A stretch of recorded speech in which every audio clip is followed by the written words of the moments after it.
Chapter 137. After Su Qianxi was sent to the hospital, she was diagnosed with a slight concussion. Fortunately, it was not serious.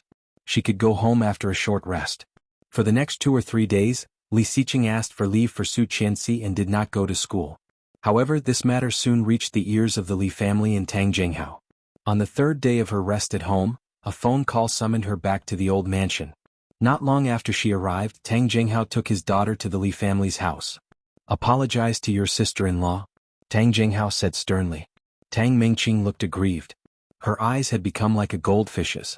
Under everyone's gaze, her face was shockingly red. She retorted, "It's not my fault." She did not watch where she was going and fell. Su Qianxi immediately knew what they were up to. Sneering inwardly, Su Qianxi looked at Tang Mingqing as if she was an idiot and said, "If I could get a concussion while going to the bathroom, then my weight must be scary." "Su Qianxi, don't accuse me." Tang Mingqing gritted her teeth. "Tang Mingqing." Tang Jinghao was disappointed. "You still won't admit it. Do you think I don't know your personality? It's fine that you embarrassed yourself at home, but your sister-in-law is not in good health, and you still treat her like this. I have raised you for nothing." Mrs. Tang immediately pulled Tang Mingqing to the back and looked at her husband. "Do you know how badly your daughter has been bullied by her? You have no idea how badly she has hurt her daughter. Why do you care about an outsider? Then tell me, how did she bully your daughter? All I know is that she pushed Tang Mingqing and got a concussion. What about your daughter? She has done nothing but ruin the family's reputation. I, Tang Jinghao, have lost all my face because of you." Tang Jinghao's voice was very loud. Obviously, he already knew that Tang Mingqing had an abortion. Startled by the roar, Su Qianxi took a step back. However, when she stepped back, she bumped into a meat wall. She looked back and saw it was Li Xiqing.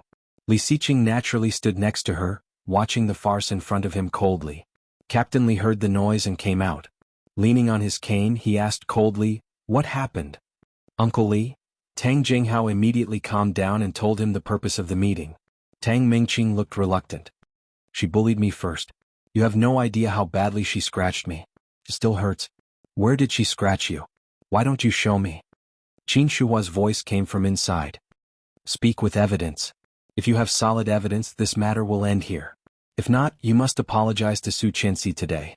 Qin's attitude was very tough, and Su Qianxi almost applauded Li Xiqing's words. Su Qianxi's eyes became darker. According to Qianxi, Qianxi's Su's. He believed Tang Mingqing when she said that he was kidnapped by Su Qianxi. Su's Su, but why did not she Su and Li Su Qianxi Su Li's Qianxi and said, "Xiqing Li Su he S Li Su and Chen Li Xiqing." Of all places, Su Qianxi chose that spot. "Why don't you lift it up and see?" Su Qianxi crossed her arms and looked fearless. Tang Mingqing was dazed and hesitated. "How can I look at that spot? There were so many men there, and even Tang Jinghao could not look at his daughter's private part." Chapter 138. Tang Mingqing felt so wrong that she almost burst into tears. Glaring at Su Qianxi, she roared, "You must have done it on purpose. You grabbed me on purpose so that there would be no witnesses, right? You evil woman." Su Qianxi felt a bit wronged. How did it become me doing it on purpose? Can my hand grow so long that I can reach inside to grab you? In all honesty, she really did not do it on purpose. However, it was a good grab. Qin Shuhua agreed with Su Qianxi's words. Although Qin Shuhua was not very satisfied with this daughter-in-law of hers, she was still a member of the Li family. Although the Tang family and the Li family were old friends, it was also a fact that the Tang family had bullied the Li family. Hearing Tang Mingqing's words, Qin Shuhua snorted. Who is right and who is wrong is still debatable. But is this how the daughters of the Tang family are raised? Tang Jinghao felt his face was burning. He felt that the reputation of the Tang family, which had been built for generations, had been ruined by his youngest daughter. Tang Jinghao's temper flared up. He pressed Tang Mingqing down and roared, "Apologize." Tang Mingqing looked stubborn. With tears in her eyes, she yelled, "I did not do anything wrong. She deserved it. If it were not for her, Li Xiqing would be my sister now. She is a mistress, a bitch." She finally heard it. In her previous lifetime, Su Qianxi had heard these words the most. She was a lowly mistress. If it were not for her, it would be Tang Mingqing who married Li Xiqing. Hearing that, Su Qianxi subconsciously looked at Captain Li Sun. Captain Li met Su Qianxi's gaze and sneered as if to comfort her. "Nephew Tang, I don't think you have the right to tell my grandson's marriage, do you?" Hearing that, Tang Jinghao felt even more humiliated. Needless to say, it must have been the older two who had indoctrinated her. Tang Jinghao was so angry that he reached out and slapped her hard in the face, shouting, "Who told you all this?" Being slapped, Tang Mingqing cried even louder. I am. Why should Su Qianxi, an illegitimate daughter and an orphan, marry Li Xiqing? However, before he could finish, Tang Minjing covered his mouth tightly. Tang Minjing looked at her father pleadingly. "Dad, don't hit her. Mengqing is still young." Then he looked at his sister and said, "Mengqing, apologize to Qianxi. After that, let's go home. Be good." Tang Mingqing cried even harder, tears rolling down her cheeks. However, Su Qianxi gave him a cold look, turned around and walked back into the room. This was her greatest weakness. In her previous life, it was these people who tried their best to poke at this point, digging out and magnifying the inferiority in her heart. Everyone was reminding her that she was lowly, uncultured, and uncultured. Later on, no matter how much she learned or how hard she tried, she couldn't change this fact. In this lifetime she had changed everything. However, when she heard these words again, Su Qianxi still could not ignore it. He noticed her emotional change.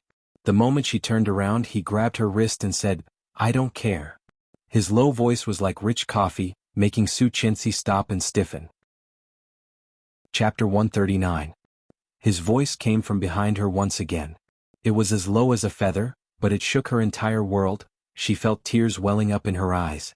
Lowering her head, her tears fell on the back of her hand. What he said echoed in her mind. He did not care. He did not care. Did he really not care? In her previous lifetime he cared so much. Su Qianxi's shoulders trembled. Anyone could tell what she was feeling. Standing behind her, Li Xiqing's cold eyes softened a bit. Pulling her around, he saw her hopelessly aggrieved little face at first glance. His eyes darkened. He pressed Su Qianxi's head against his chest and looked at Tang Mingqing, who already knew that she was in trouble again. "I do not want to see you in my house anymore." His voice was cold and deep, and it faintly carried a hint of warning that could not be disobeyed. Tang Mingqing's face paled. Facing his threatening gaze, she shivered and looked at her sister for help. Tang Minjing looked terrible. She did not expect that things would turn out like this.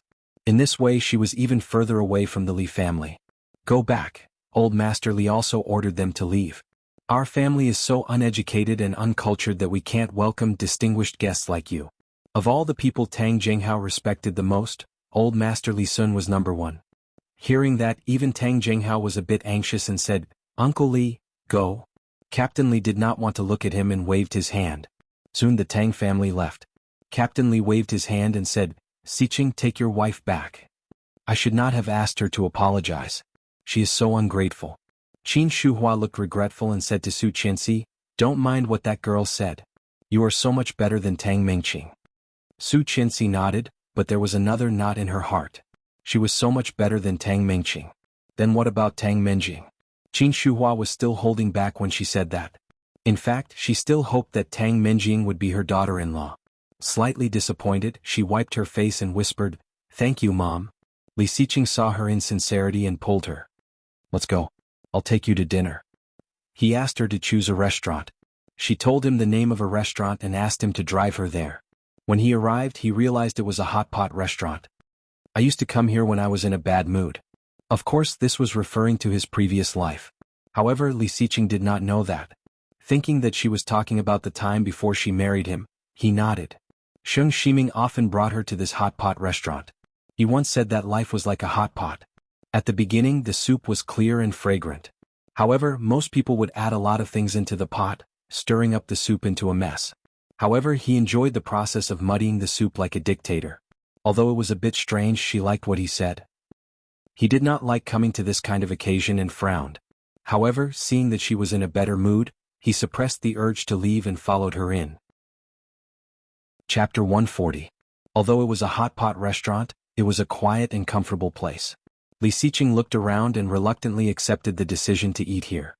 However, when Su Qianxi was about to get a private room, she was politely told that there were no more rooms available.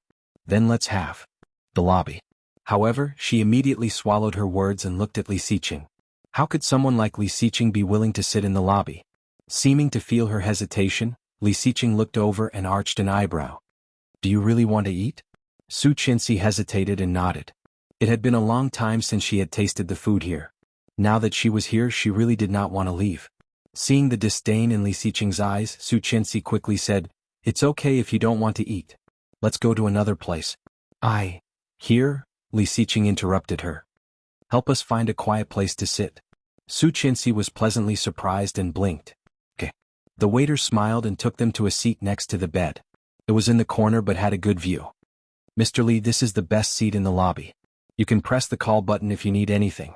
We will serve you wholeheartedly." "Okay." As he expected. Everywhere Li Xiqing went, people would know him. Soon she finished ordering and placing the order. She was obviously in a much better mood. "When did you learn German?" Su Qianxi looked up and was dazed for a second. She quickly replied, "Oh, I learned it during the summer vacation." "Didn't you learn judo during the summer vacation?" Something had happened. Su Qianxi looked uncomfortable and said that it was during the summer vacation last semester. Li Xiqing arched an eyebrow. "It takes a long time to learn a language. Without practical communication, it is hard to be fluent. Are you sure you still remember what you learned last summer?" Moreover, if he remembered correctly, didn't she stay with the Su family last summer? "I have a good memory." "Oh." Li Xiqing nodded. "What about the piano?" As far as he knew, no one in the Su family knew how to play the piano, let alone owned one. In addition, judging from her piano skills, she had at least reached the 9th level. This level was not something that could be achieved in 1 or 2 summers. Su Qianxi's heart raced. She took a sip of lemonade and looked away. "I am talented and self-taught." Li Xiqing pursed his lips and narrowed his eyes, thinking. Under such intense gaze she couldn't stand it anymore. Putting down the glass, she said, "I'm going to the bathroom." As he spoke, he stood up and walked out. She walked to the bathroom with ease, feeling perturbed. Oh no, how was she going to explain? Could it be that he had died once and now he was back? He would treat her like a lunatic. However, she had never thought of an explanation for this kind of problem. It was really a little strange that she suddenly understood it. After going to the bathroom, he pondered for a long time before slowly walking out. This restaurant was very quiet and there were very few people coming and going. On the way back to his seat, a petite and cute girl walked towards him. When she saw Su Qianxi, she quickly stopped her and said in broken Chinese, "You? Okay, do you speak Korean?" Su Qianxi arched an eyebrow and asked in Korean, "What's up?" The girl let out a sigh of relief and quickly explained her situation. It turned out that she had come here to eat hot pot and felt uncomfortable halfway through. She went to the bathroom and found that she was on her period. However, she did not bring the necessities of a woman. When she saw Su Qianxi, she immediately asked for help. Su Qianxi happened to have a few pills with her. After giving her 2, the girl thanked her profusely and went into the bathroom. Su Qianxi smiled and turned around again. At the end of the hallway, she saw a familiar tall figure. Chapter 141. However, seeing him standing behind her, her heart skipped a beat. When did he stand behind her? Then the fact that she could speak Korean. Looking at his face, she couldn't help feeling guilty. He looked at her silently for 2 seconds before looking away and walking into the men's room. She felt relieved. It turned out that he was just here to use the restroom. Why was he acting like a thief? Su Qianxi looked upset, but she quickly returned to her seat. On the way, she did not even dare to look back. However, she did not know that the man behind her had walked out again. Looking at her back, he seemed to be deep in thought. Picking up his phone, he quickly dialed a number. Was Chengyu. However, when the call was about to go through, he immediately cancelled it. Thinking about it, he found another number in his contact list and dialed it. The call was quickly connected. There was the sound of typing and a clear male voice sounded. "Hey, isn't this Li Xiqing? Why did you come to me today? Help me investigate someone." F***CK, I'm an IT guy, not a criminal investigator. You should go to a detective agency. Investigate my wife. The other party was silent.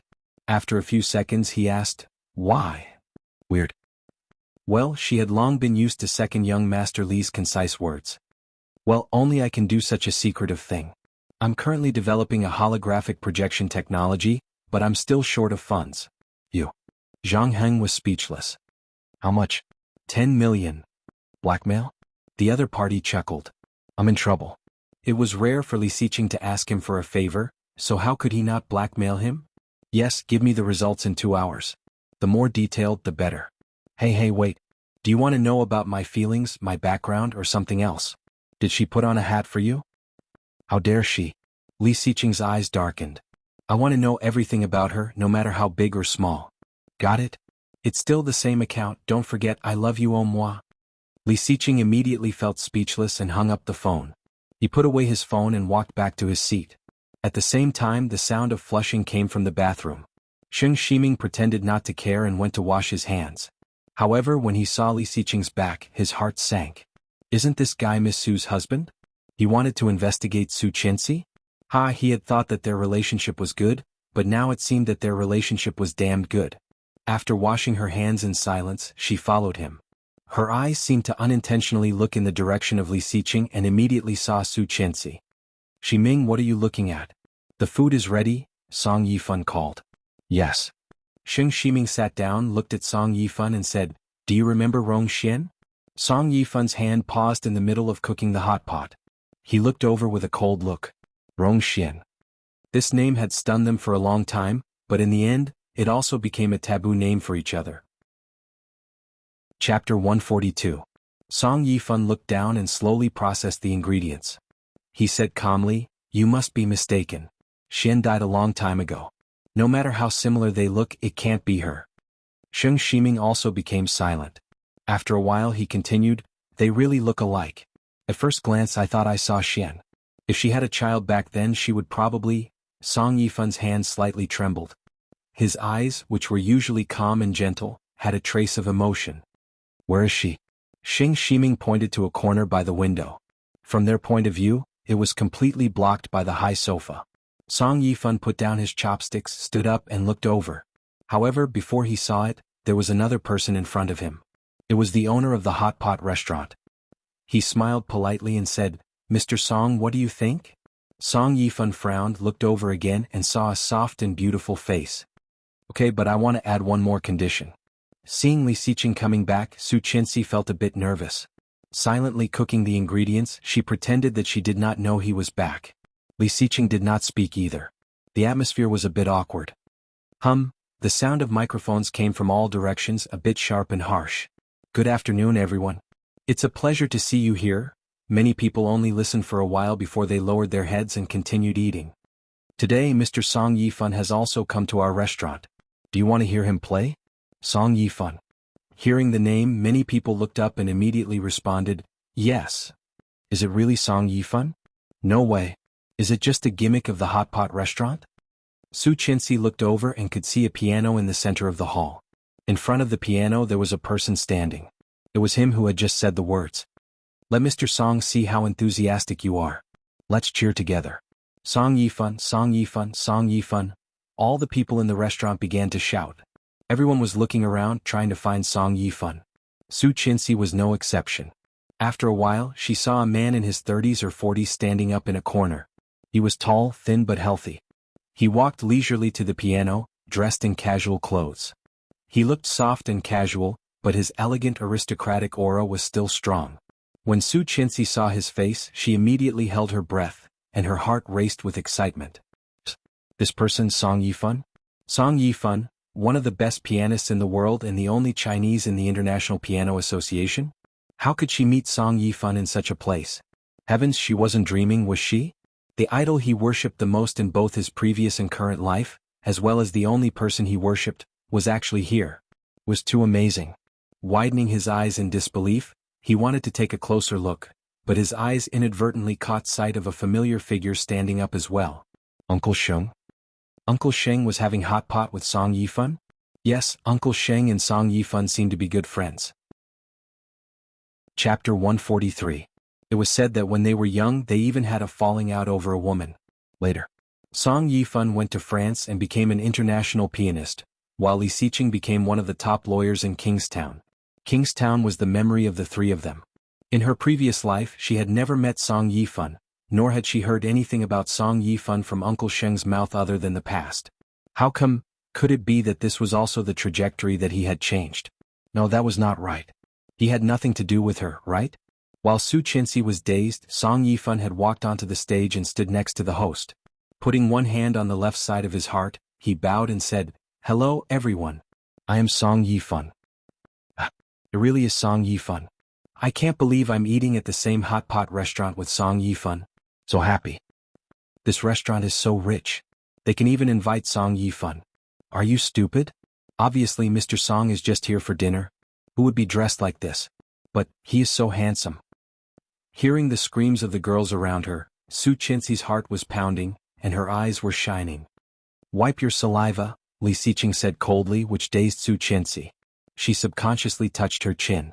But, blushing, Su Chenxi gave him a stare and accidentally saw the teasing look in his eyes. Is he really that good-looking?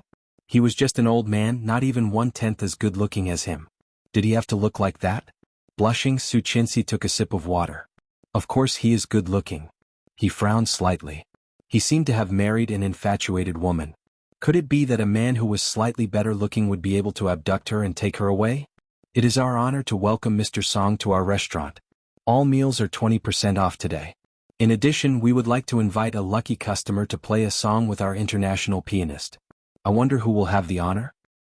Me, my piano skills have already passed level 10. Pick me. Me, it must be me. Although I have not passed level 10, I have heard all of Mr. Song's songs. I can play. Pick me. Su Chenxi blinked and felt a bit regretful. She didn't expect that there would be so many experts here. Sitting in such a corner, she was afraid that there was no hope for her. Looking back with regret, she picked up a piece of meat, dipped it in the sauce and put it in her mouth. Don't worry, everyone has a chance. Let's pick a lucky customer. If the person we pick doesn't know how to play the piano, then the opportunity will be transferred. As he spoke, a spotlight at the top began to spin rapidly. Song Yifun's fans all held their breath, and some even trembled with excitement. She swallowed the food in her mouth and took a sip of the lemonade. However, a strong light shone over, causing her eyes to sting slightly, and she squinted her eyes. Okay, miss. The spotlight fell on Su Chenxi, and she instantly became the focus of everyone. Why? She was chosen even though she was sitting in such a corner. Her life is too good. If I had known earlier, I would have sat there. Boo-hoo, I was born at the wrong time. Chapter 144. Everyone's eyes were focused on her. Su Chenxi clearly felt the jealousy around her. It's you. Yes, it's you. You can't play the piano, right? No way, right? Yes. Let's transfer the opportunity. The expectant voices around made Su Chenxi blink her eyes, and then she was overwhelmed with ecstasy. It's really me? Su Chenxi looked at Li Xiqing overjoyed. Li Xiqing frowned slightly, looked up, and glanced at the spotlight that had been directed at her. His meaning was self-evident. Su Chenxi exclaimed happily, "It's really me." The host smiled and said, "Yes, lucky girl. Do you know how to play the piano?" "I do." Of course she did. When she was in the most difficult and awkward situation, it was Song Yifun's music that brought her out of the darkness. In Song Yifun's style, there was a natural sense of sadness. Pessimistic and low, but the more you listened to it, the more magical it was. There was a saying that was called survival in a desperate situation.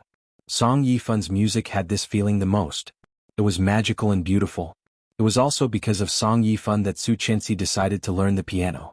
Now, she was lucky enough to meet this idol that she had always thought could only be seen from afar.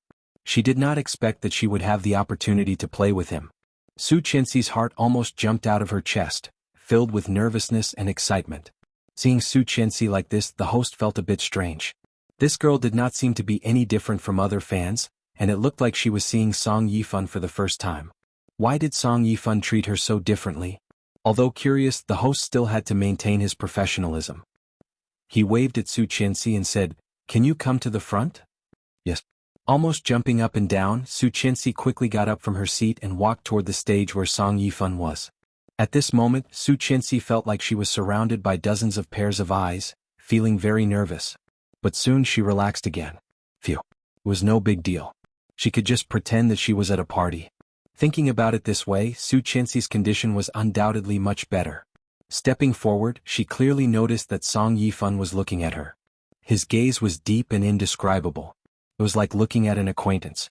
But amidst the familiarity, there was also a complicated unfamiliarity. The first time Uncle Xing saw her, he had the same look in his eyes. However, in Song Yifun's eyes, she clearly sensed the sadness and indescribable bitterness in his eyes. What does that mean? Seeing that, Su Chenxi subconsciously looked in the direction of Xing Shiming. Xing Shiming was a little surprised that she had found him. He smiled at her and made a gesture to cheer her on. "Lucky lady, what's your name?" My surname is Su. Hey, Miss Su. Did you know Mr. Song before this? Of course, she blurted out. Song Yifun's eyes fell on her face, and there seemed to be a smile on his lips. Gentle and doting? Su Qianxi blinked, and when she fixed her eyes on him, they disappeared again. Oh, it must be an illusion. This was the first time they had met. However, no one noticed the golden seat in the corner of the restaurant.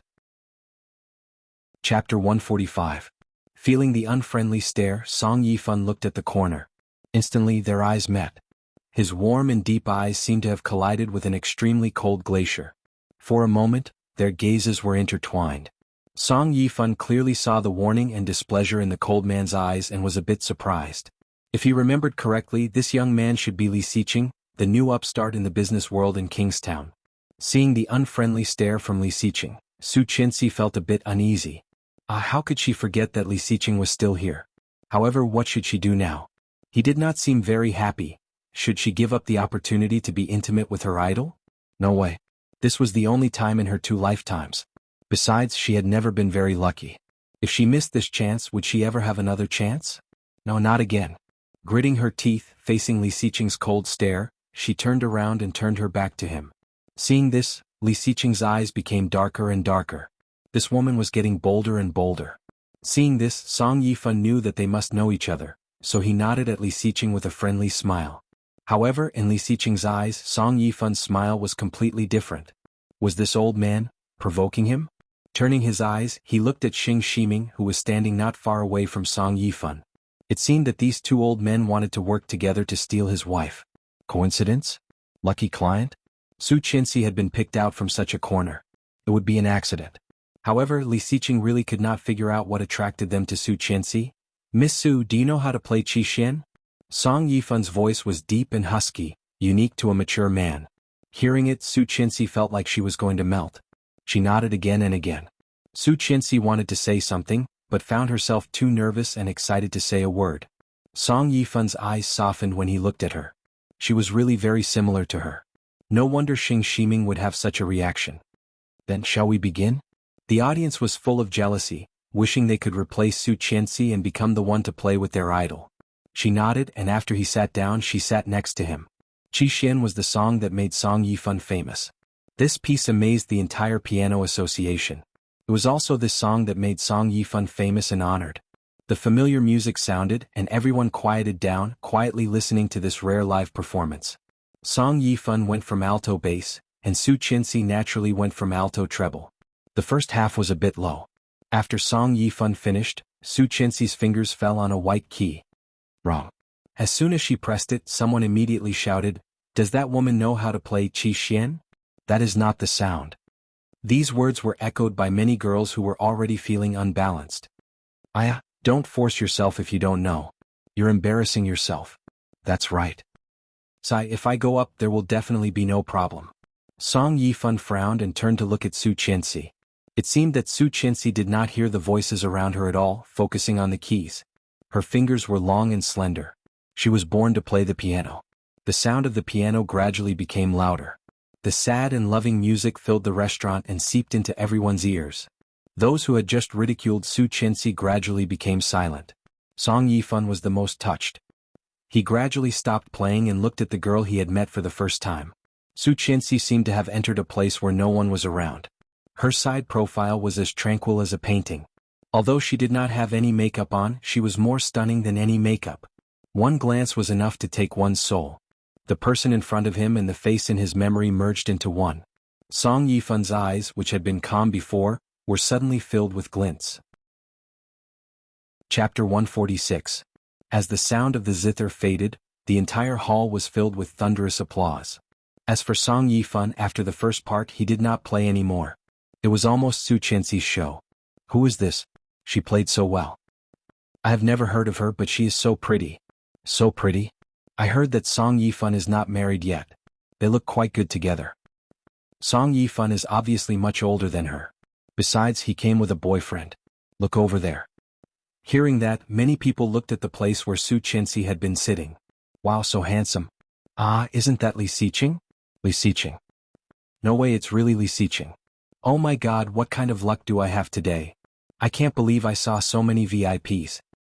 Wait, is that girl Li Xiqing's girlfriend? Don't tell me the truth. I want some time alone. Don't ask me who she is. But isn't Li Xiqing married? Hearing the discussion around her, Su Qinxi felt like she was being looked at like a monkey. Blushing, she quickly stood up. Song Yifan also stood up at the same time.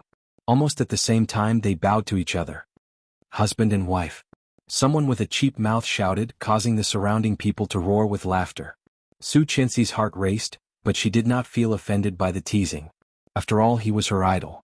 Looking at Song Yifan, Su Qinxi looked up with her eyes sparkling.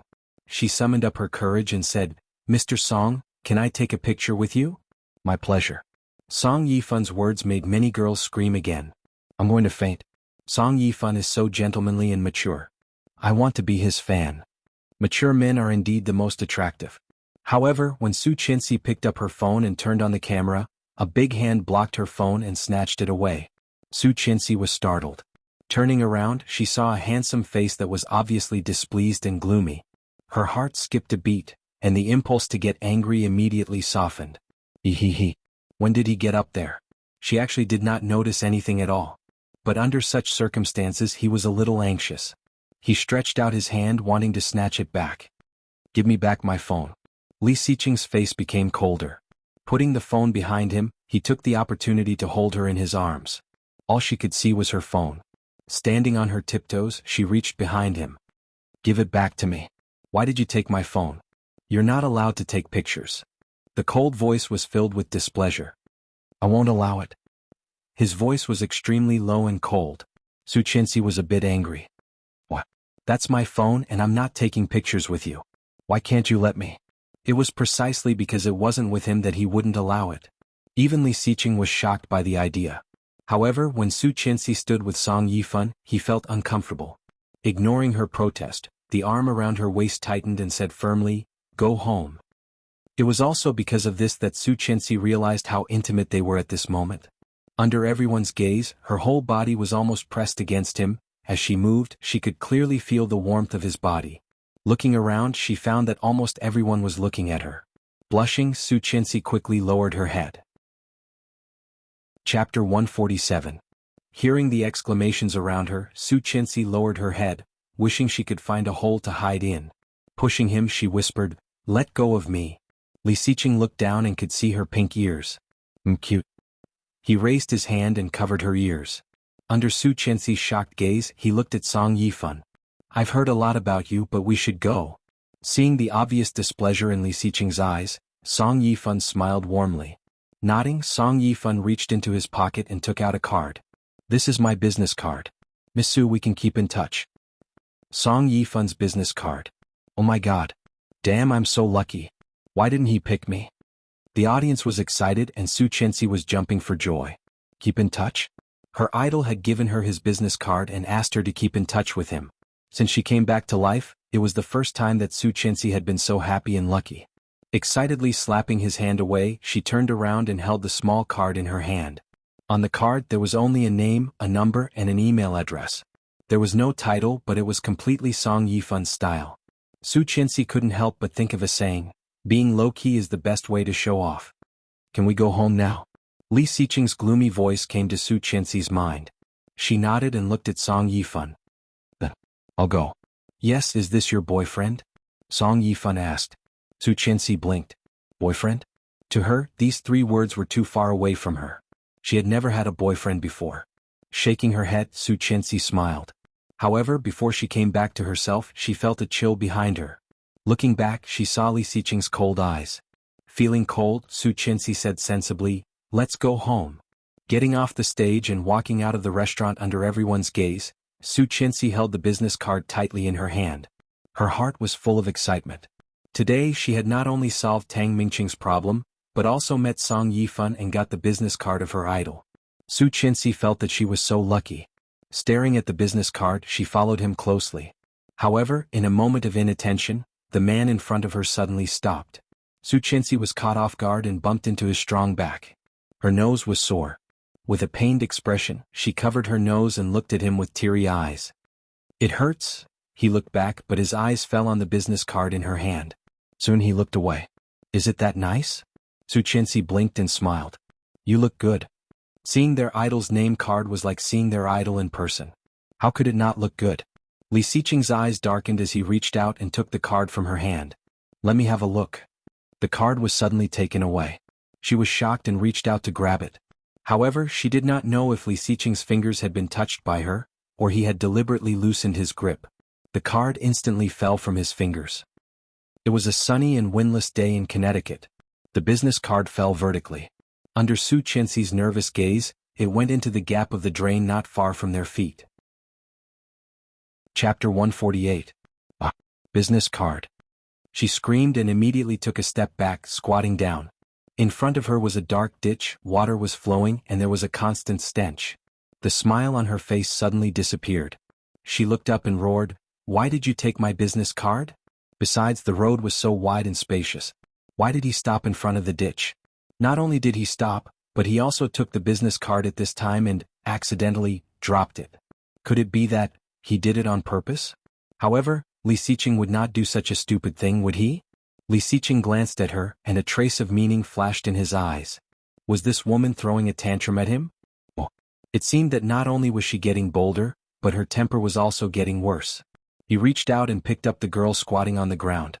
He said casually, "It's just a business card. I have one too." Then he took out a business card and handed it over. However, the name on it was Li Xiqing. The business card was exquisite and elegant, with a black card and silver lettering. However, when she saw the black business card in front of her, she felt aggrieved.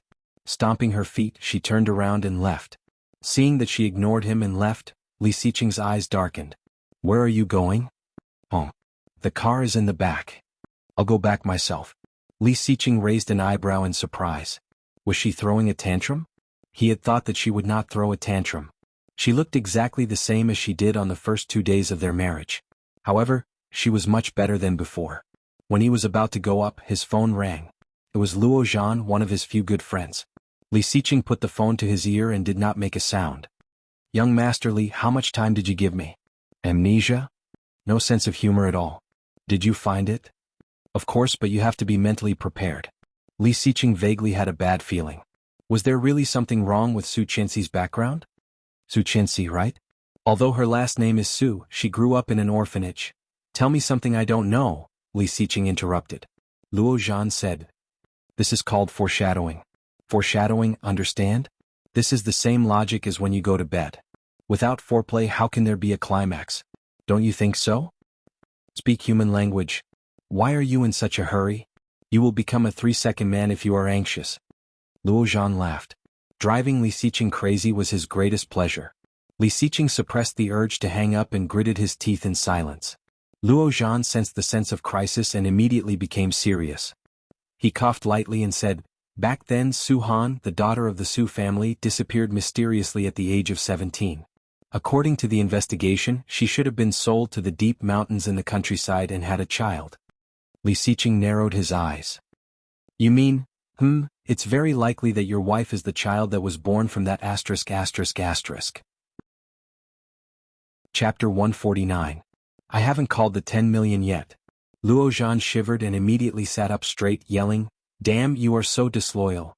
I have checked for you and you still haven't called." Su Qianxi's figure was already far away. Li Xiqing glanced at the small white bag in his hand and did not want to chase after her. He slowly walked to his car, opened the door and sat back. "If you keep me guessing, I will ask my assistant to bring it back." When Luo Zhan heard this, he immediately smiled flatteringly. In fact, it was nothing. Later, the family moved to the city. Su Han pretended to go grocery shopping, so she was able to escape with her daughter. She wrote a letter about her family background and left it at the door of the orphanage with her daughter's name. She wrote about the Su family? Yes, the general content said that she was the daughter of the Su family. If she was sent back, she would get a lot of money. The director of the orphanage believed it and was overjoyed. As a result, he sent the baby to the Su family, but the Su family did not recognize the child as their sister's daughter at all. They even said that if they continued to pester them, they would call the police. So, the child grew up in the orphanage. You don't know these things, right? Yes. He really did not know there was such a layer. He did not expect the Su family to be so heartless that they did not even recognize their sister's child. Didn't your old man go on a mission when he was about to retire? About 18 years ago, A woman named Su Han saved his life and helped him eat a bullet. Your old man was so touched that he cried bitterly and said that he would agree to any of her conditions. That woman proposed that her daughter must marry his most outstanding grandson. You know this, but I'm curious. Why was the Su family willing to recognize that niece later? You don't know the grandpa's means? Li Xiqing took out a cigarette and slowly lit it. He did not smoke it but just watched it burn. With the old man in the middle, how dare the Su family not recognize them? However, I also found out something else. Say it. Su Qinxi and Su Jinghua are not related at all. Su Qinxi walked quickly and suddenly found that her white bag had disappeared. She didn't know when it had happened. Right now she was penniless. It would take more than half an hour to drive back to the wealthy area of the villa. It was impossible to walk back. More importantly, she had no sense of direction. Su Qinxi was about to go crazy. It was the first time she had felt so annoyed and angry since her rebirth. Was she going to walk back like this? That pair of legs must be broken. Moreover, the phone was in his hand. It was truly a case of no response from the heavens and earth. Walk back to the hot pot restaurant to look for him? She had been walking for more than 10 minutes. If she turned back now, he might have already left. Moreover, she had left on her own just now. Forget it, maybe Uncle Sheng is still at the hot pot restaurant. I'll just take it one step at a time. Walking back the way he came, he found that the low-key but luxurious black Maybach was still parked there. The moment she appeared at the corner of the street, Li Xiqing also looked over. Seeing his cold eyes, her heart suddenly raced. Could it be that he was waiting for her? But when she saw the phone in his hand, she understood. This guy was making a phone call. Angrily walking up, she opened the passenger seat door and got in. Su Qinxi's eyes were full of Li Xiqing's car, and she did not notice that two young girls were looking at her in front of her. Hey, isn't that our campus belle? Damn, where's the concussion? Where's the discomfort? Wait, look, she's coming over and getting in the car. That's a Maybach. It's worth at least 10 million. Hurry, get it. Chapter 150. Su Qinxi did not notice that she was being photographed. After sitting in the car, she saw her cell phone and purse on the seat. She picked them up and found that everything was still there. She was about to open the door and get out. Li Xiqing reached out and held her down. Spitting out a mouthful of white smoke, he said in a low voice, "What are you doing?" "Going home," she said matter-of-factly. Li Xiqing heard that and narrowed his eyes. A vague sense of danger slowly spread in the car. "Are you mad at me?" Su Qinxi was dazed and suddenly felt a bit scared. She seemed to be mad at him, but how could that be? How could she be mad at him? Li Xiqing had said that he liked gentle and sensible women, so she had always been gentle and sensible, hadn't she? But thinking of what she had just done, Su Qinxi felt a bit annoyed. How could she return to the way she used to be? Li Xiqing hated her the most, didn't he? Wait, why did she care about that? She was going to divorce him, wasn't she? It seemed that there was no need to please him anymore, right? She looked up and saw Li Xiqing's ambiguous expression. She slightly lowered her head and did not speak. What should she do? She still did not want him to hate her. That would be enough, right? Seeing Su Qinxi's obvious cowardice, Li Xiqing frowned and felt inexplicably annoyed. This woman was really not cute at all. She could be mad at him. It was not like he was not allowed. He felt that it was boring for her to deliberately soften and please him. He had seen too many women like this. Seat belt. Li Xiqing's voice was a bit impatient. Okay. She obediently put on the seat belt and became much more obedient. When she got home, she turned on the computer and received a document from Louis Han as expected. She opened it and checked it before replying. After dealing with business, she stretched and inadvertently looked at the main panel. In a group of students, there was a gray profile picture that had never been lit up. Even the name was very simple, L. Opening the chat window, her slender fingers quickly sent over 2 words, "Are you there?" However, there was no response. The next day she went back to school. However, she did not know whether it was an illusion or not, but she felt that the gazes of the people around her today were strange. Carrying her backpack, she found a seat and sat down. At that moment she felt that more people were looking at her, and they were all strange. The first class was an introduction to financial engineering. The teacher was a female professor who was known as Abbess Miju. She was already in her 40s, but she still liked to wear a fashionable pink miniskirt and energetic white platform shoes. Coupled with her wrinkled makeup, she became a big attraction in the finance department. The scenery arrived as expected. As soon as he entered, he saw that everyone's eyes were focused in one direction. Su Qinxi. Here. Su Chinsi was confused by the name, but she quickly stood up. Have you recovered? Oh, much better. Thank you for your concern, Professor. In the future, if you ask for leave on your own, it will only make your classmates think that there is something wrong with your style. What do you mean? There was a problem with her style. Why was there a problem with her style? A female classmate looked over and whispered, You don't know? Everything about you is going viral on the school forum. Then she took out her phone and pushed it in front of her. Chapter 151. Su Chinsi knew it was a clickbait. However, Su Chinsi still couldn't help clicking on it. If she guessed right, the cold campus bell was referring to her. Miju Shirtai glanced at her and snorted coldly. Sit down. Just don't bring your bad habits from your daily life to school and affect other students. A bad habit in daily life? That had a lot of meaning. Su Chinsi looked at Miju coldly and asked, What do you mean by that? Before Miju Nun said anything, some boys around her spoke up. Stop pretending. You know what the teacher means. Instead of learning the good stuff, you're doing something stupid. Concussion. I think you're a pervert. Ah, that's so mean. But well said. I thought she was really cold. I didn't expect that she was only cold to us. She's doing those things in secret. Cold campus bell? She's always been alone. I told you she can't be that clean. The words around her became more and more harsh, and Su Chinsi's face became more and more gloomy. Slapping the table, she warned, Do you have any proof for saying that? Proof? Look at it yourself. The forum has proof. A boy threw a phone at her and there was a picture on it. It was the picture of her sitting in Li Xiqing's car when she went back yesterday. Seeing the picture, Su Chinsi calmed down and smiled sarcastically. This is your proof? The boy who threw the phone at her saw her smile and suddenly became dazed. Blushing, he stammered, Isn't this enough? Me sitting in my family's car is proof that I'm a prostitute? Your family's car? The boy was obviously dumbfounded. How is that possible? Everyone knows you're an orphan. This is a Maybach. This model costs at least 10 million. If your family is so rich, why did you have to work to pay for your tuition in high school? Obviously, her background had been investigated by many people. Su Chinsi heard that and sneered.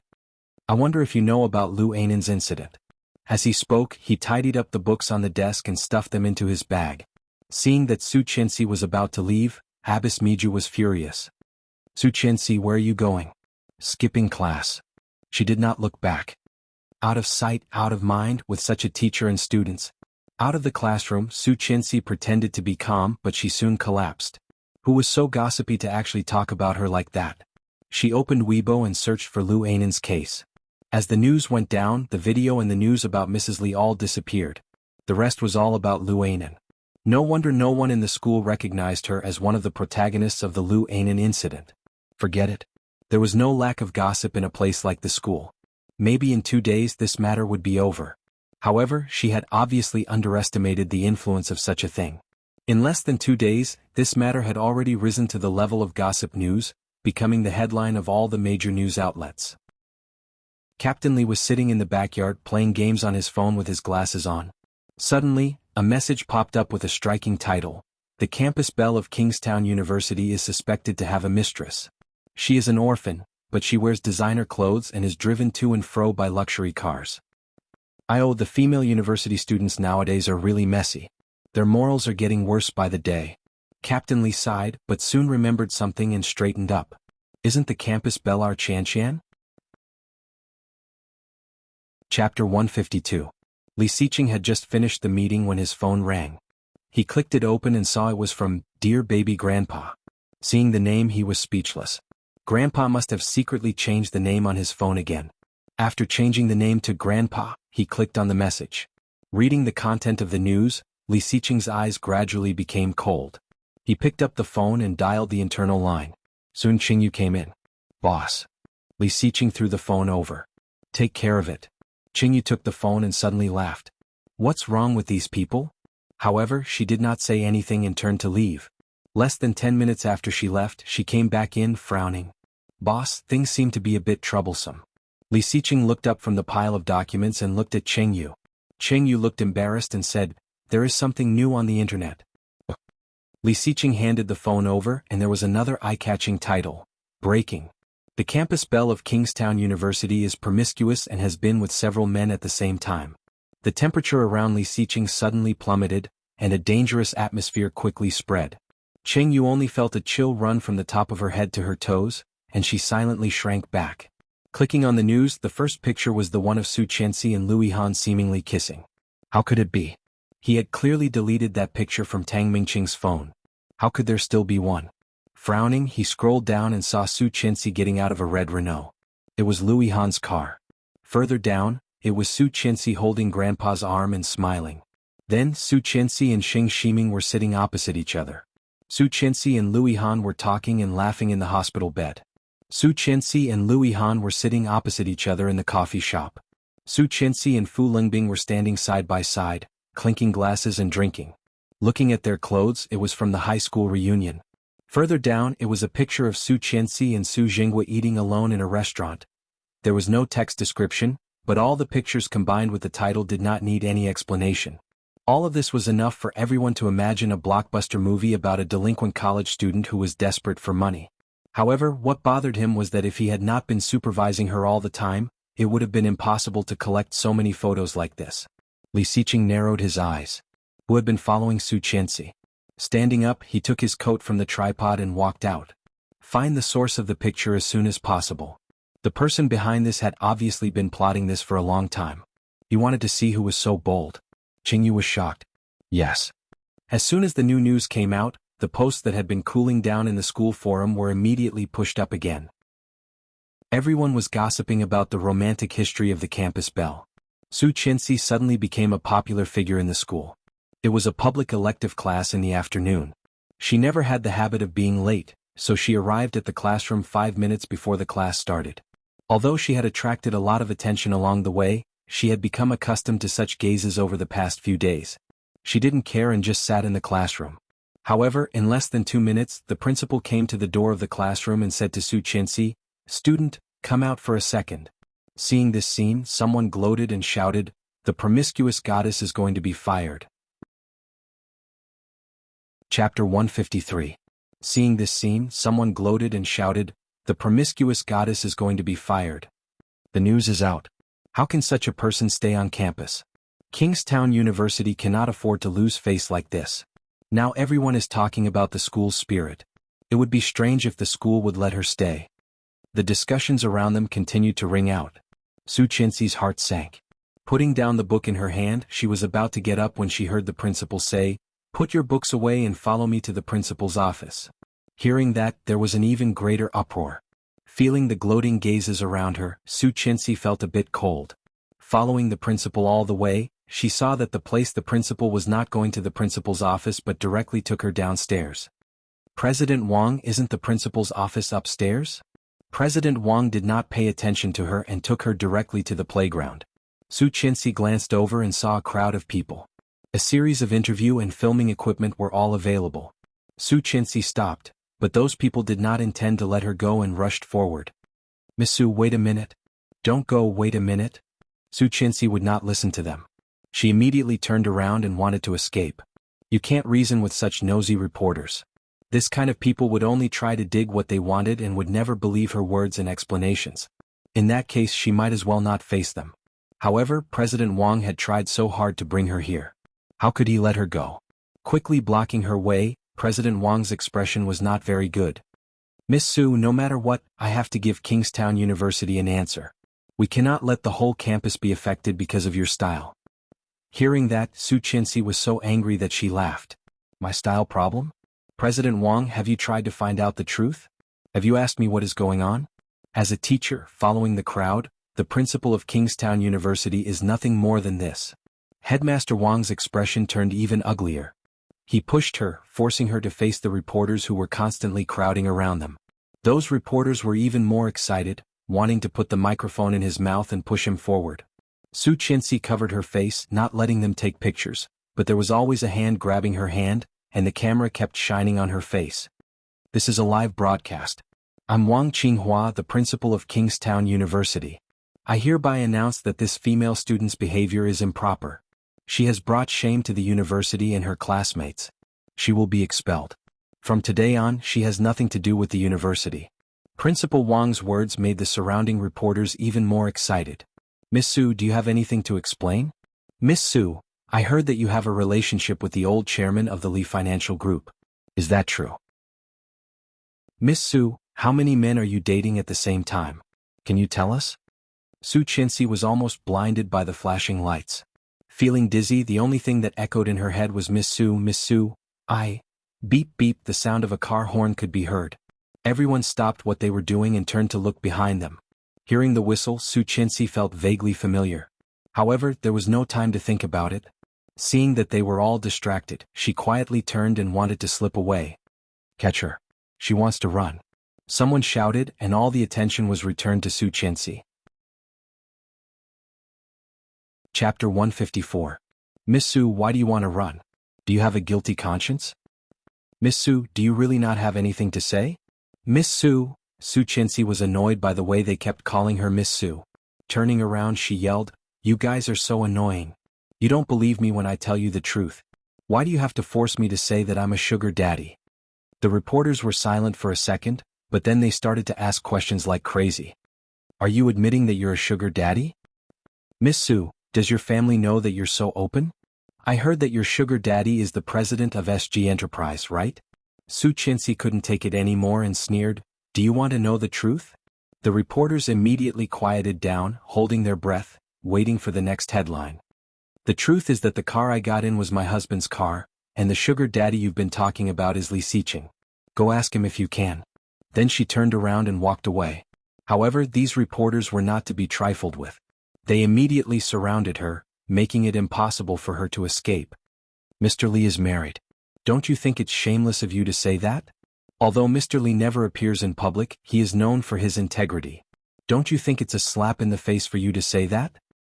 Mr. Li would never keep a college girl as a sugar daddy. Miss Su, while serving the sugar daddy, you are fantasizing about Mr. Li. Is that right? At the same time, Weibo posted, Campus Belle admits being a sugar daddy and fantasizes about Li Xiqing. Su Chinsi finally saw what gossip was and what reporters were. She should not have said anything.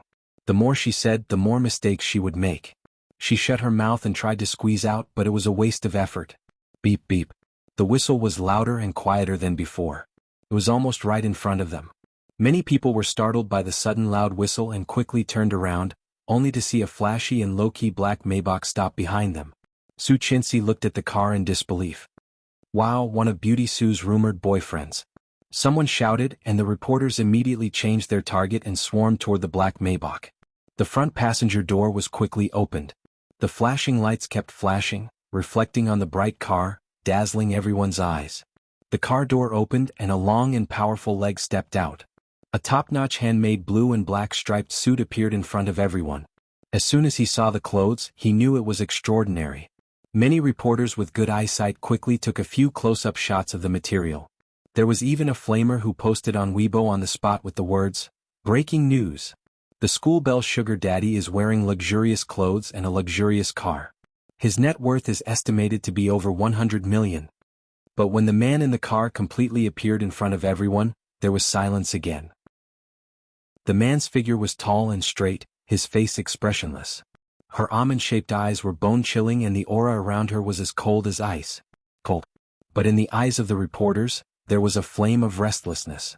However, no one dared to speak first. Everyone knew that Mr. Li had a bad temper. There was silence for 1 second, 2 seconds. Finally, a female reporter couldn't help but ask, "Mr. Li, what are you doing here?" Chapter 155. No one had expected that Li Xiqing would answer. No one had expected him to answer like that. What kind of answer was that? Picking up his wife from class? This was a university. Could it be that his wife was a college student? No, that was impossible. Because she was a teacher here. Everyone was dumbfounded, looking at Li Xiqing. Li Xiqing walked straight towards Su Chinsi with his long legs, looking tall and handsome. What was going on? Li Xiqing, who had always stayed away from women, was walking toward this flirtatious campus belle? What kind of joke was that? Everyone suddenly felt that their brain circuits were not enough. Seeing Li Xiqing walking toward her, Su Chinsi was also dumbfounded. Li Xiqing's eyes were deep as he stopped in front of her. Is class over? His words were short and his voice was low, but very clear. Yes, Li Xiqing was talking to Su Chinsi. The breaking news made the reporters excited. Their hands seemed to be equipped with motors as they kept taking pictures. One reporter even asked, Mr. Li, you said you are here to pick up your wife. May I ask who your wife is? Is she a teacher at Kingstown University? Mr. Li Xiqing did not plan to answer them. Seeing Su Qianxi's dumbfounded face, he was displeased. Are you mute? Su Qianxi blinked, nodded, and then shook her head. What do you mean? I was supposed to be in class, but I was called out. By who? Su Qianxi pointed at President Wang. Principal Wang only felt Li Xiqing's threatening gaze and immediately felt a chill run down his spine. Li Xiqing narrowed his eyes, looking confused and questioning, why? He wants to expel me and kick me out of the university. Su Qianxi felt like a child who was complaining. After seeing Li Xiqing, she felt indescribably safe. The pressure around Li Xiqing was even lower as he asked again, why? However, this time he was not asking Su Qianxi but President Wang. Facing the gazes from all directions, Headmaster Wang braced himself and said, this female student's style and values are not right. She has a rotten private life and has brought shame to the university. Kingstown University cannot afford to keep such a student. Hearing the accusations, Li Xiqing thought for a while, but his eyes became colder. Arching an eyebrow, he asked, how come I didn't know about her private life? From the moment they got married until now, other than the first day, she had always been clean. Principal Wang, however, did not know this. When he heard his question, he thought that he was curious and hurriedly explained, usually, these kinds of girls are best at deceiving people with their pure and innocent appearance. In reality, they are with several people at the same time. If not, how can they survive? You are talking nonsense. Su Qianxi was furious. He actually said it as if it was the truth. It was too disgusting. Ah. Li Xiqing chuckled and looked at President Wang with a sharp gaze. You know it better than I do. President Wang did not feel that he was in trouble and said matter-of-factly, of course. I've seen a lot of girls like this. Mr. Li, do you know this campus belle? A reporter asked, trembling. May I ask, what is your relationship? Chapter 156. Li Xiqing's words were cold, and his face was expressionless, as if he was just narrating something that was not a big deal. However, when the words fell into the crowd, it immediately caused a commotion. What the hell? F***CK, F***CK, F***CK. Su Qianxi is Li Xiqing's wife? They are husband and wife. Are you serious? That's impossible. Incredulous voices sounded one after another, and Su Qianxi also looked at the indifferent man in front of her incredulously. Her heart, which she had already decided to seal, was split open by this sentence of his, revealing a throbbing heart. Once again it started to beat slowly. Mr. Li, is what you said true? Mr. Li, do you know that Su Qianxi's private life is so messy? Mr. Li, Su Qianxi has so many affairs. As her husband, do you have anything to say? After coming back to their senses, the group of reporters seemed to be on steroids, and they kept bursting out incisive questions one after another. Li Xiqing's face became colder and colder. His eyes turned cold and his body turned sideways, emitting a cold aura in all directions. The reporters gradually stopped talking. At that moment, everyone felt threatened. No one could tell what Li Xiqing was feeling or his expression at the moment. Su Qianxi was behind him, her heart pounding. At the same time, she was nervous and angry. Reaching out, she tugged at his shirt and whispered, "Let's go. These people are so disgusting. Who knows what they will write later?" Li Xiqing's rough hand covered the back of her hand. Feeling the warmth, Su Qianxi's heart skipped a beat. He was holding her hand? In front of so many reporters, and it was a live broadcast. Su Qianxi was shocked and frightened. In her previous lifetime, he hated it when she mentioned that she was Mrs. Li. What did he mean now? She wanted to pull her hand back, but he held it down. He did not look back. Instead, he pulled her out from behind him and hooked her in front of him with his long arm. The explosive scene was captured by the flashing lights. Li Xiqing looked as usual, not noticing the excitement in the eyes of the reporters. He said indifferently, "Now, I will help you sort out the relationship between them." Slowly picking up his phone, he opened the web page and pointed at the photo of Su Qianxi holding Grandpa's arm. "The old man in the photo is my grandpa." In front of the TV, Captain Li was so angry that his beard was trembling. "You little brat, what do you mean by, old man?"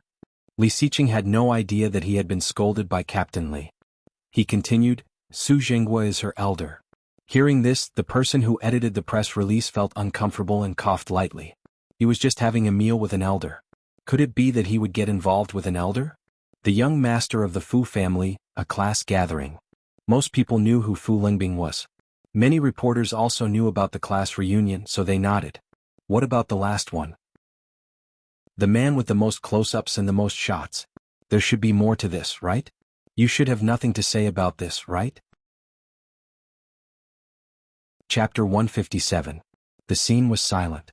However, Su Qinxi could not help laughing out loud. Retarded? Louis Han was so smart. If he was retarded, then as she smiled, she immediately felt a pair of cold eyes on her head. She immediately stopped smiling and looked down. The reporters were shocked. Some of them had already posted on Weibo, God's reversal. Campus Belle Su works part-time to take care of her cousin with cerebral palsy. In front of the TV, Louis Han choked on his own saliva, coughing so hard that his face was red. When he finally calmed down, he turned his head and looked at his two best friends who were laughing so hard that they looked like retards. He roared, "What are you laughing at?" "Ah ha ha ha ha. Retarded. What a shame. I can't take it anymore. Don't touch me. I feel like I am going to die. Die of laughter. Ah ha ha ha ha." Louis Han clenched his fists and stomped his feet. Bastardly Siqing. "Ah ha ha ha. Retarded Lou, it's your fault for being so close to his wife. If it were me, I would definitely make you look like you have AIDS." Louis Han kicked him and said, "Screw you. I will definitely teach this guy a lesson. After Chanshan's incident is over, I will hack his computer and put 16 tea seeds in it." Louis Han's best friend's eyes lit up. Begging for seeds. F***ck off. Louis Han punched him on the shoulder again. "Are you done yet?" A long time ago. These pictures came from two devices. One is the camera of a small detective agency, and the other is from a mobile device. Oh, it is our old classmate. Guess who it is? Luanen? The guy looked surprised. How did you know? This kind of news is enough to ruin any girl. Except for Luanen, I can't think of anyone else who hates Chanshan so much and is willing to spend so much money on the news. Louis Han sneered. His usual frivolous look was very serious at this moment. Isn't Lin Wanting going to get married? Since Lu Anan has done this to Chanshan, how can we not make her pay? What do you want to do? You should go and ask Chanshan. She's the one who has the final say. A week passed. Every time he opened Weibo or read news, the headlines were all about Campus Belle Su, Li Siqing, and Kong University promiscuous girls. Among them, the most eye-catching one was breaking headlines. The campus belle of Kingstown University is the secret wife of the nation's husband. In just a few days, Su Qinxi had fallen from an ordinary person to hell, and from hell to heaven. This was the first time he had experienced such ups and downs in both his previous and current lives. Through such an incident, Su Qinxi had received a lot of attention at school. In the past, it was because of her face, the face that was known as the campus belle. Now it was because of Li Siqing. President Qinghua Wang was suspended, and soon, a new president was announced. Time passed quickly and a week had passed. Soon it was September 30th. Captain Li called Su Qinxi and Li Siqing back to the old house to prepare for the trip tomorrow. Chapter 158. Su Qinxi did not have any classes in the afternoon. When she received the call from Grandpa, Li Siqing was still at the company. When she returned to the old house alone, it was after 2 p.m. Carrying a simple suitcase home, Han Sen saw Tang Menjing crying in the living room. In this world, Tang Menjing was the person Su Qinxi hated the most. Frowning, Su Qinxi chose to ignore her and was about to go back to her room. However, Tang Menjing did not let her.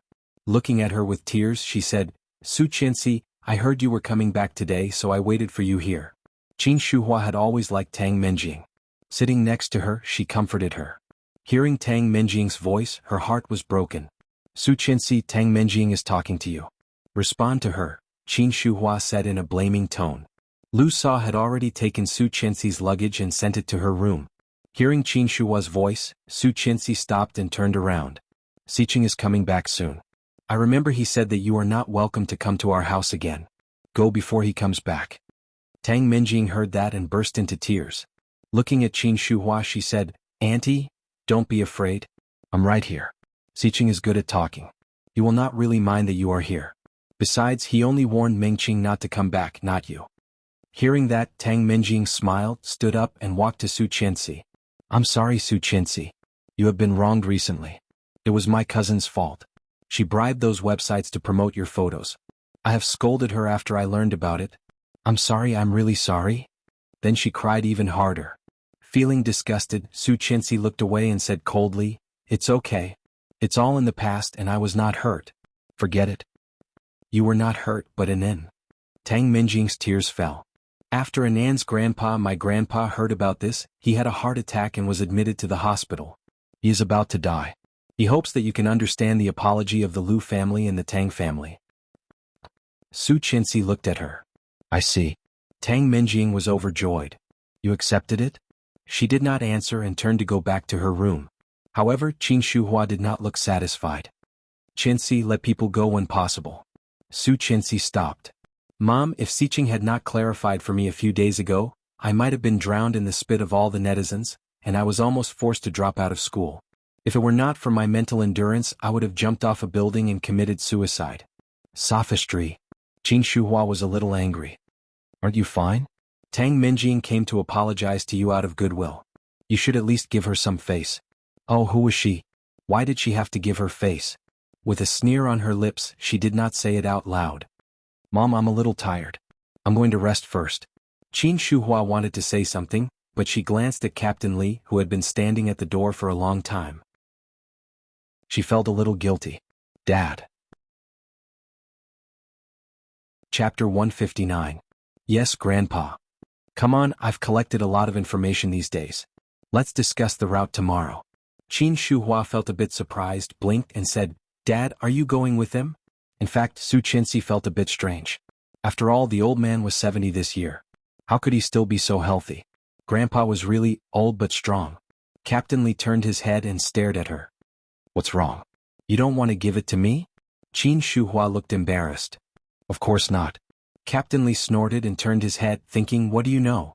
He was not doing this because he liked to play. He had something big to do.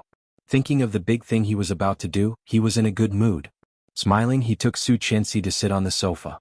However, glancing at Tang Minjing, who was standing there like a display board, he was reluctant and said, "Let's go to the study." Okay. Su Chenxi couldn't wait to see Tang Minjing, so she quickly went to the study with Grandpa. Although the old man was old, it could be seen that he was a very playful person when he was young. It was a good guide, and Su Chenxi had no objections after reading it. When she came down again, it was already past 5 p.m. "Madam, it's time to finish dinner. Go to the pool and ask Li Xiqing to come back for dinner." "He's back." "Yes, bring him some water. He's prone to dehydration after swimming." "Okay, leave it to me." Su Chenxi took a bottle of mineral water and walked to the pool. The Tang family and the Li family were friends and neighbors for many years. This pool belonged to the Li family, but it was located between the Tang family and the Li family. It was not very big, only about 100 square meters. However, in Kingstown, where every inch of land was worth its weight in gold, it was rare to own. After swimming 2 laps, Li Xiqing stopped by the side and broke out of the water. Wiping his face, he felt a shadow above him. Looking up, he saw Tang Minjing smiling at him, gentle and virtuous. She was wearing a sexy bikini with deep cleavage. Under the black lace swimsuit, it was a bit dazzling. If any other man had seen it, he would have been thrilled. However, the man in front of him was Li Xiqing. After what happened in Australia, Li Xiqing had a completely bad impression of her. His originally expressionless face turned even colder at this moment. "What are you doing here?" Tang Minjing kept her smile and said softly, "Brother Xiqing, I will swim with you." Then she jumped into the water and quickly came out of the water. "Brother Xiqing, I haven't completely mastered the backstroke you taught me last time. Can you teach me again?" Li Xiqing asked. Li Xiqing's eyes lit up. "When was the last time?" Tang Minjing's smile froze. "That was 4 years ago when they were still in college." Li Xiqing obviously did not remember. He swam toward the stairs and said coldly, "Comprehend it yourself. I don't have time." Seeing this, Tang Minjing panicked. She jumped up and hugged him from behind, pressing her voluptuous breasts against his back. "Brother Xiqing, can you forgive me? I was too stupid last time. I will never do that again." Li Xiqing's eyes lit up and he looked at Tang Minjing. Chapter 160. Li Xiqing pushed her away and turned around to face her. His eyes were deep and cold. Tang Minjing felt a bit guilty. Avoiding his eyes, she called carefully, "Brother Xiqing? You mean what happened in Australia or what happened to Su Chenxi a few days ago?" The cold voice paused for a moment. "Is there something else you can't do?" "What happened a few days ago has nothing to do with me. It was my cousin who kept it from all of us. You don't need to explain to me. Then he turned around and left. Tang Minjing's eyes were suddenly filled with tears. Brother Xiqing, why did it become like this between us? Didn't you say it before? You said that you would always treat me as well as you treat your sister. Is this how you treat your sister? Tang Minjing's eyes were filled with tears. Li Xiqing did not respond to her and swam toward the stairs. Tang Minjing cried even louder, her chest heaving up and down as she yelled, "In this case I might as well die." With his back to her, Li Xiqing only heard the sound of someone hitting the water, followed by the sound of water being poured. Shocked, he turned around and saw that Tang Minjing was already in the water. Li Xiqing's face darkened, and his eyes became even colder. Threatening? Acting? After watching in silence for a dozen seconds, Li Xiqing moved. He swam forward, grabbed her arm and lifted her up.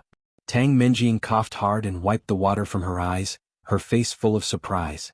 However, when she looked at him, she found that Li Xiqing looked even worse. You will only make me hate you more. Tang Minjing's face turned pale. She sniffed and the warm liquid flowed down her nose. I just want to go back to how we used to be. Have you forgotten that you used to be very nice to me? I was nice to Weya and Shania, but they would not want to climb into my bed. It sounded harsh, but it was the truth. All Tang Minjing wanted was to climb into his bed and be his woman. But for a girl like Tang Minjing, it was like being stripped naked and thrown on the street for everyone to see. Tang Minjing looked at him and caught a glimpse of a white figure walking toward them. It was her. That was the woman who had destroyed all her dreams and given her all her pain. Tang Minjing made up her mind. In for a penny, in for a pound. He strode forward and threw himself at her. He did not expect her to do it so suddenly. When he realized what was going on, he was already in her arms. Tang Minjing put her hands and legs firmly on his body, like an octopus. Her voluptuous breasts clung to his well-defined chest. She raised her head and kissed his lips. Holding a bottle of water in her hand, Su Qinxi was thinking about the trip tomorrow. Recently, the relationship between her and Li Xiqing had improved a lot. When Grandpa asked him to go with them, he did not say no. Although Grandpa had set them up, this was the first time in their lives that they would go on a trip together. Was this a honeymoon? She felt an inexplicable sweetness in her heart. She quickly walked to the side of the swimming pool. From afar she saw two people. A man and a woman entangled and kissing. Chapter 161. Her heart felt like it had been hit by something, and the bottle of water in her hand fell to the ground. Su Qinxi clearly saw the provocative look from Tang Minjing, and her heart trembled. The fire in her heart that had been rekindled in the past few days was extinguished under such a look.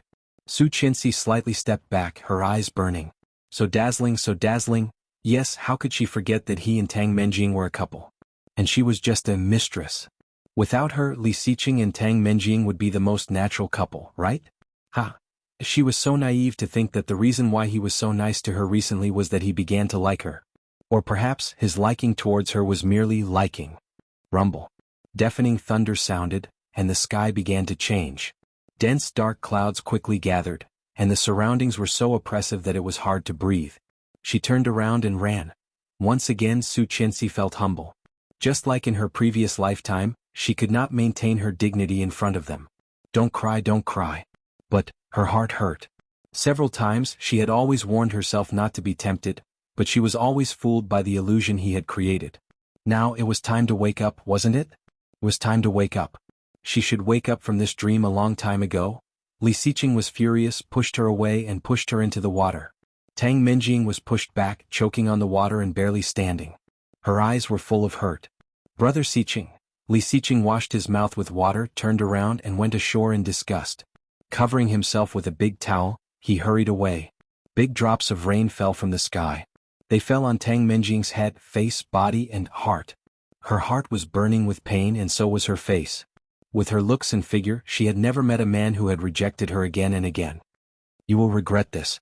All of you will regret this. On the shore, Tang Minjing was not in a hurry to go home in the heavy rain. Instead, she picked up her phone and made a call. On October 15th, Mr. Li will hold a reception for his granddaughter-in-law. Before that, I want you to create a big scandal. Can you do it? For example? The bigger the scandal that will make her unable to stay in the Li family, the better. Rumble. Tang Minjing crossed her arms and gritted her teeth harder. No, it has to be done secretly. I want to destroy her on the day of the party. The purple-gold lightning split the sky in half. The dark clouds squirmed as if they had turned into malicious ghosts and vengeful spirits, wailing and wailing.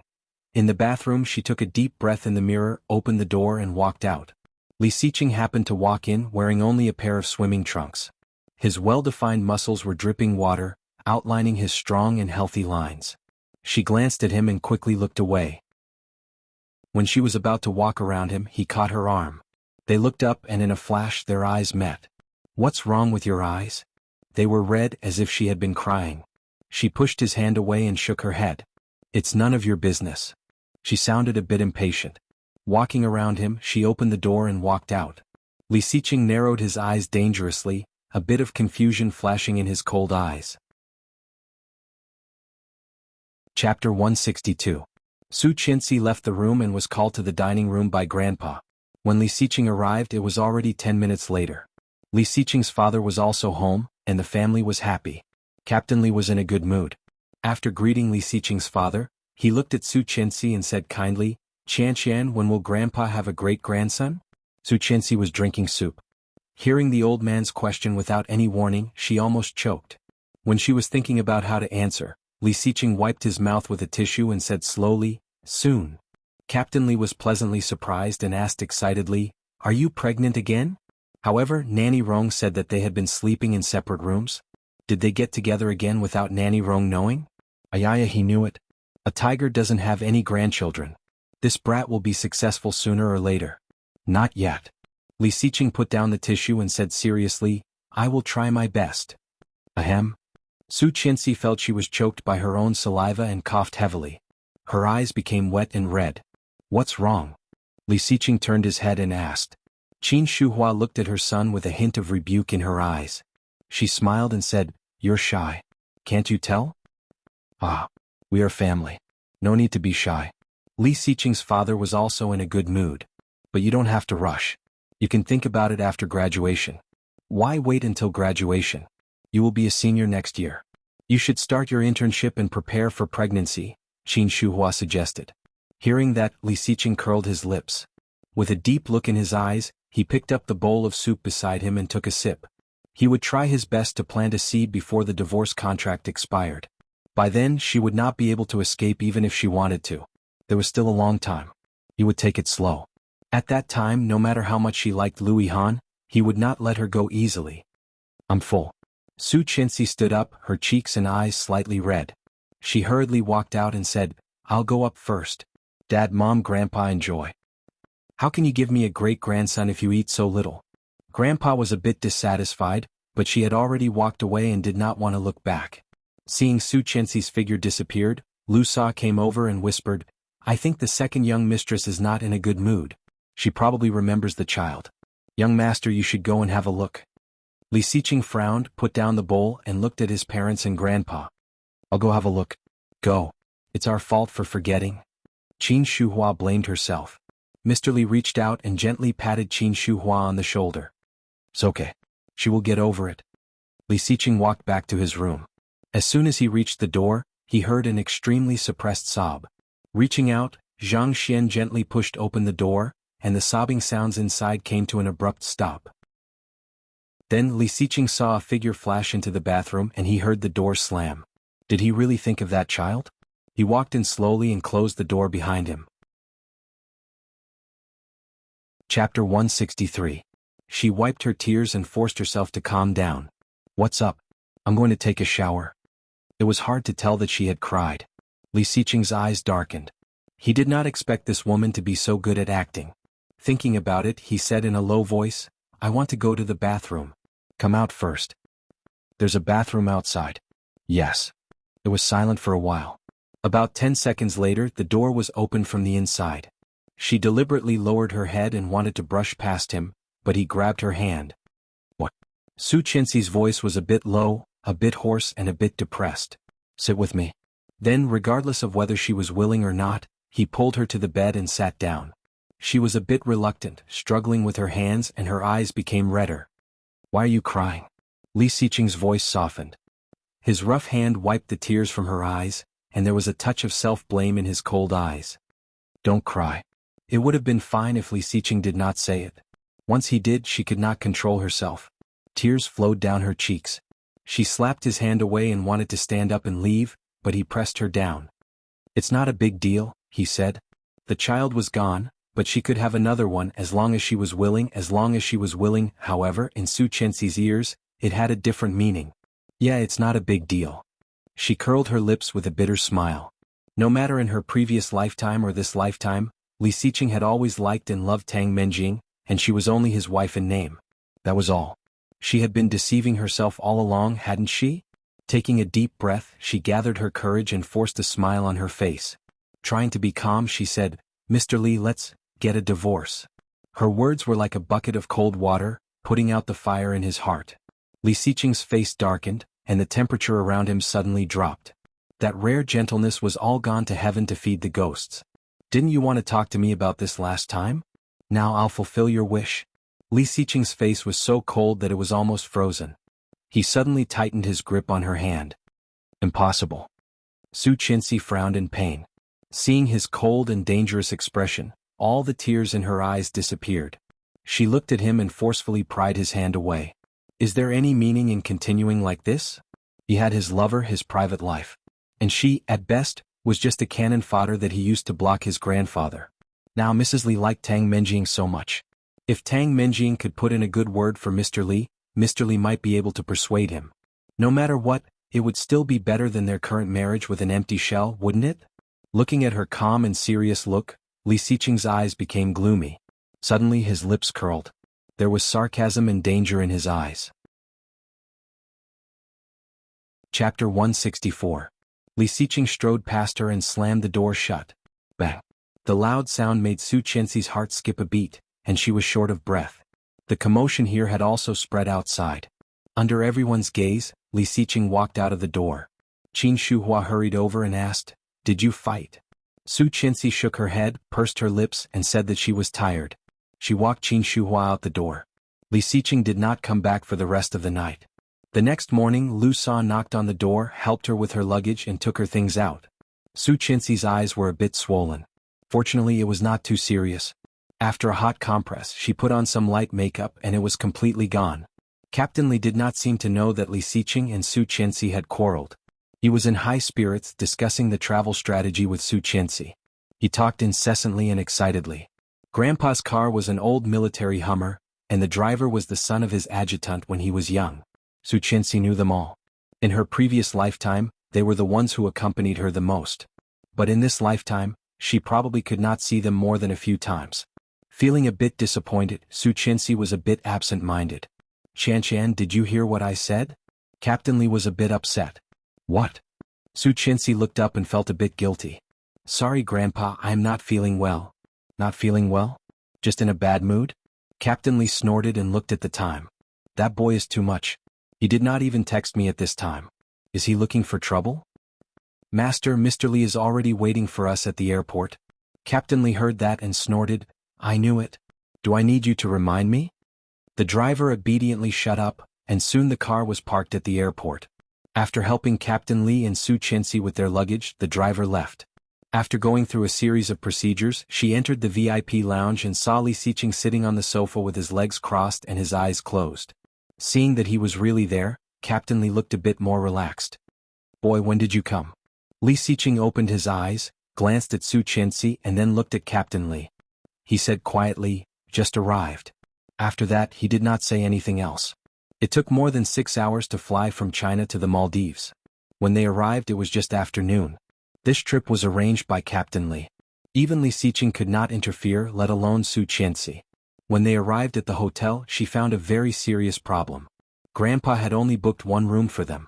Thinking of sleeping in the same room with Li Xiqing for 6 days, Su Chenxi felt a bit conflicted.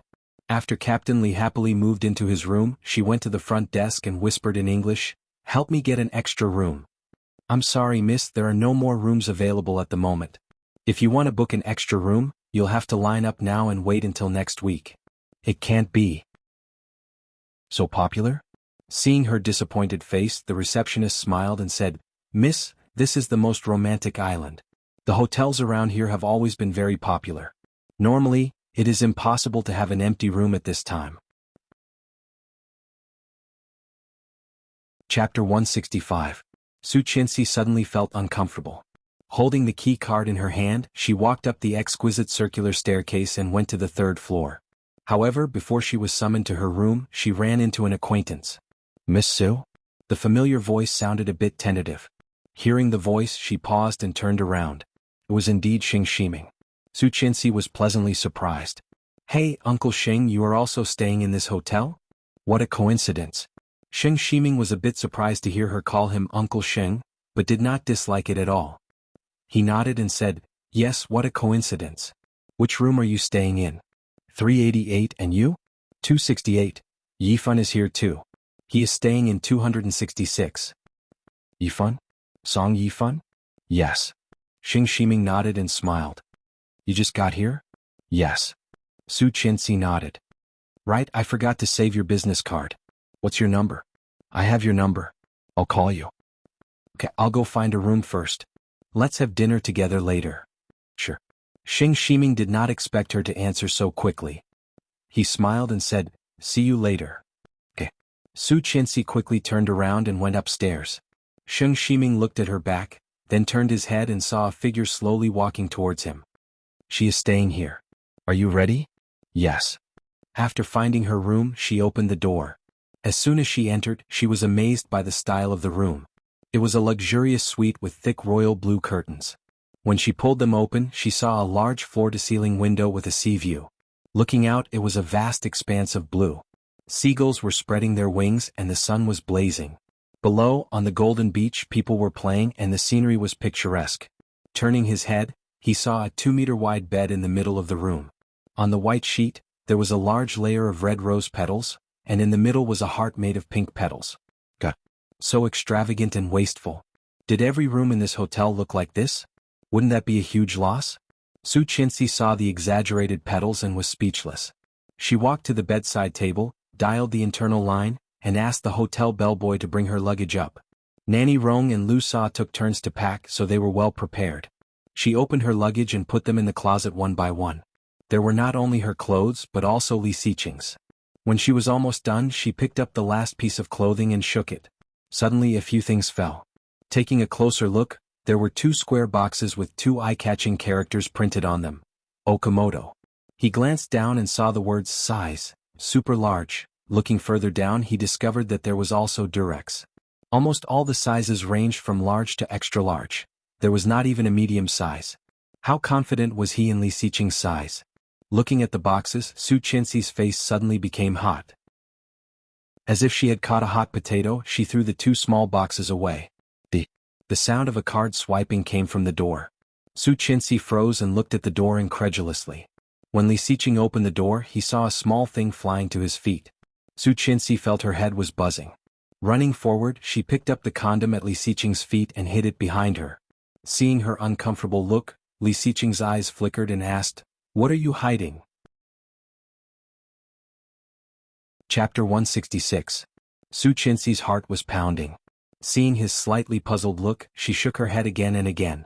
Seeing this, Li Xiqing's eyes immediately became a bit obscure, but he did not care and walked inside. Seeing him walking in, Su Qianxi breathed a sigh of relief, but she immediately realized that there was more inside. Li Xiqing walked in and immediately saw a whole layer of condoms under the suitcase. Light shot out from his cold eyes. Then, his eyes fell on Su Qianxi's face and glanced at her. Oh, it turns out to be daily products. Su Qianxi's face was even redder. She took out the small box in her hand and threw it into the suitcase, explaining awkwardly, I don't know if it was Nanny Rong or Lu Sa who put it there.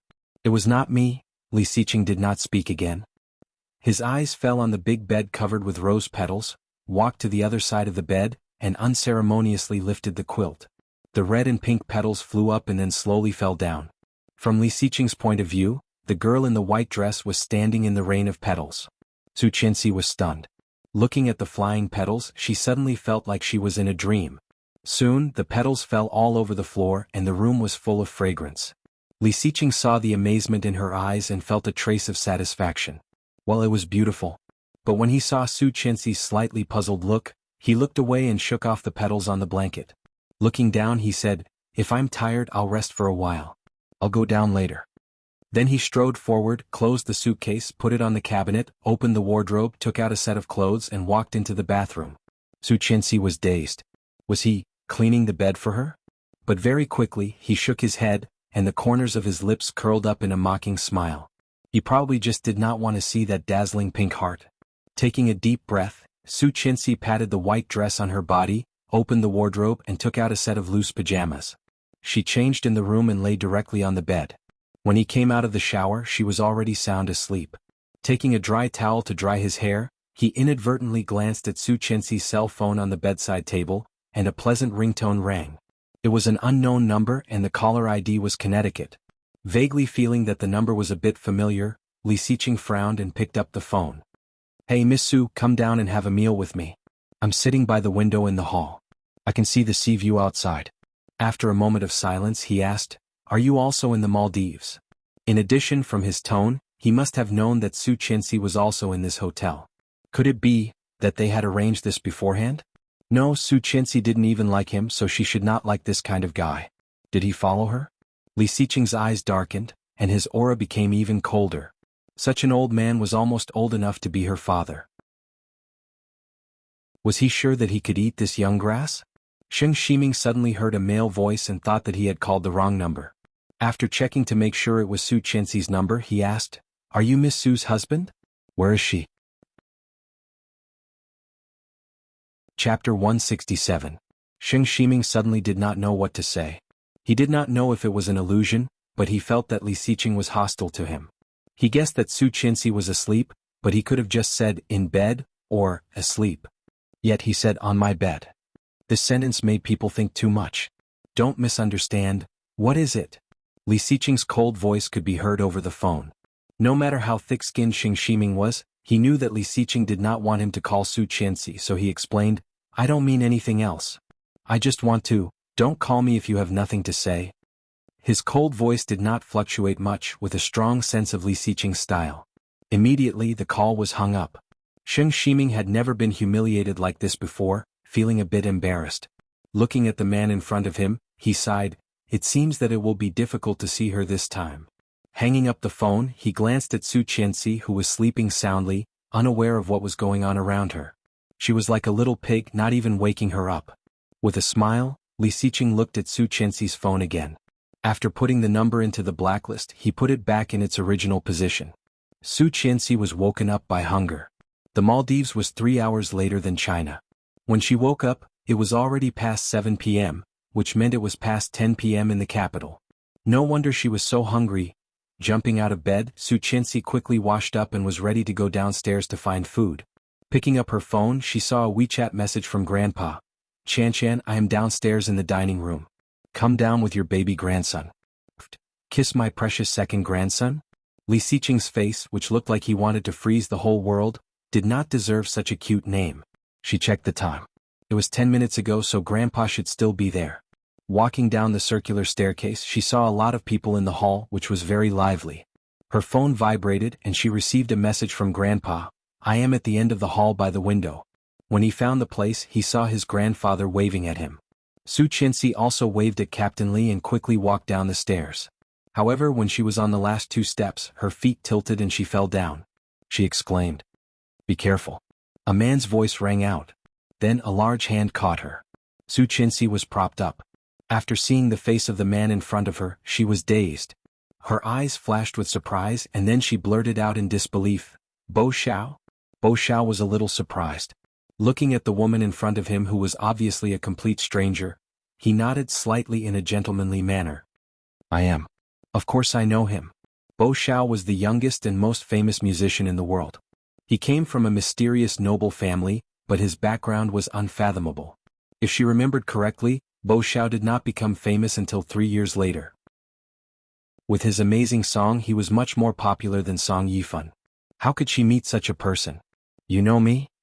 Hearing the question, Su Qianxi subconsciously wanted to nod, but immediately shook her head and said firmly, "No." Before she finished her sentence, she felt a strange atmosphere around her. Looking sideways, she saw a tall figure walking toward her, with a cold aura that was hard to ignore. Chapter 168. Li Xiqing walked over and glanced at Su Qianxi with his cold eyes. Soon his gaze fell on Bo Xiao. "Thank you, sir." Li Xiqing reached out a hand to him. "If it were not for you, my wife would have fallen." Su Qianxi felt flattered. He was actually thanking her? However, Bo Xiao had already heard the key point in his words. Wife. This man was warning him. Bo Xiao curled his thin red lips and gently shook Li Xiqing's hand. "You're welcome, Mr. Li. You know me?" "Mr. Li is very famous. If I did not know you, I would be too ignorant." Bo Xiao. Li Xiqing. "Nice to meet you." "Nice to meet you." In just a few words, Su Qianxi inexplicably felt a strong sense of tension. Looking at Li Xiqing and then at Bo Xiao, Su Qianxi's stomach growled. The eyes of the two men almost fell on her at the same time. Su Qianxi smiled awkwardly and blushed. "I'm hungry." Li Xiqing curled his lips, put an arm around her shoulders and said, "Let's eat." Su Qianxi's heart suddenly skipped a beat, and she stared at him with her eyes wide open. Inexplicably, she felt a bit uncomfortable. He was really good at holding a woman. She wondered what he looked like when he held Tang Menjing. Feeling a bit sad, Su Qianxi quickly looked hurt. Bo Xiao clearly caught all her emotions and turned his gaze to the man who was obviously cold and indifferent. Li Xiqing did not see the change in Su Qianxi's expression. Meeting Bo Xiao's eyes, he nodded and said, "Goodbye." Then he put his arm around Su Qianxi and walked in the direction of Grandpa. Bo Xiao looked at their backs, his dark brown eyes full of interest. Li Xiqing's wife turned out to be such a delicate and beautiful little thing. However, it seemed that this couple did not look like a couple. It seemed that Deng and Su Qianxi actually did not feel much harmony with each other. Instead, they looked like two people who were forcibly tied together. Interesting. "Young master, madam wants you to go over." "Yes, coming." Before she reached Grandpa's seat, she couldn't help it anymore. Lifting his arm, she ducked under his arm and ran away. Li Xiqing clearly felt her repulsion. Clenching his fists, his eyes darkened, he followed her. Sitting in the seat in front of Grandpa, Su Qianxi's eyes lit up when she saw the variety of dishes. She was starving. "You must be hungry. I ordered all your favorites. More." "Thank you, Grandpa." Su Qianxi smiled happily and stabbed a piece of cake with her fork. But just as he was about to put it into his mouth, a large hand snatched it away. "Have some milk first." He put a glass of warm milk in front of her. Su Qianxi's little face suddenly became gloomy, and she hated him even more. Glaring at him, she gulped down the milk, grabbed the fork in his hand and took a bite. "Eat slowly," Li Xiqing said again. "No one is fighting with you. Damn it, the ghost won't go away." Su Qianxi slowed down and poked the cake in front of her, looking unhappy. If Tang Minjing was eating with him, he would definitely not care so much. However, she was really hungry. Not eating? Chapter 169. Half of it was true and the other half was not. In the past, when she saw him, she would feel that he was a feast for the eyes. Now, it was still the same face, the same figure, and the same cold expression. However, thinking of that day when she saw him kissing Tang Menjing as well as that phone call, she felt disgusted. What was worse was that he was talking about this and that while she was eating, which made her feel even more annoyed. He did not seem to be disliked at all. Frowning, he put a piece of barbecue on her plate. "Stop it." His voice was cold, but the two words that came out of his mouth sounded like he was coaxing a child. Su Qianxi felt that there was something in her stomach and she could not let it go. Glancing at the old man who was laughing happily, she turned her grief into appetite. After eating and drinking, Grandpa stretched, indicating that he was going to rest. Su Qianxi had just woken up and was very energetic. After old Master Li went upstairs to rest, he stood up and left. The location of the hotel that Captain Li had booked was very good. Not far from the entrance was the beach. On both sides of the long wooden bridge, warm yellow lights were shining.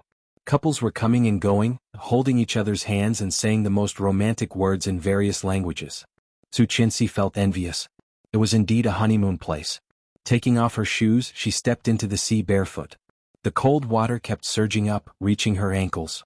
The sea breeze was salty and many men and women were running back and forth on the beach. The cheerful and childlike laughter of children kept coming. Su Qianxi felt that her soul had been cleansed. At this moment, her mind was empty without any distractions. It had been a long time since she had been so relaxed. Chapter 170. Happy. Hearing the cold voice, Su Qianxi stiffened and turned her head. Li Xiqing was wearing casual, loose clothes, looking a bit casual. but between his brows, there was still an indescribable coldness. With both hands in his pockets, he turned his head and looked over. Under the blazing warm yellow light, his deep pitch-black eyes seemed to shine with an indescribable starlight. One look and she was attracted. Su Qianxi was a bit dazed. His eyes were like extremely attractive magnets, constantly luring her to get closer. Every time she had no way to escape. When their eyes met, Su Qianxi clearly sensed that his eyes were getting darker and darker. Quickly looking away, she suppressed her racing heartbeat and was about to put on her shoes. But the moment she turned around, a rough and large hand grabbed her arm. "Mr. Li, can I help you?"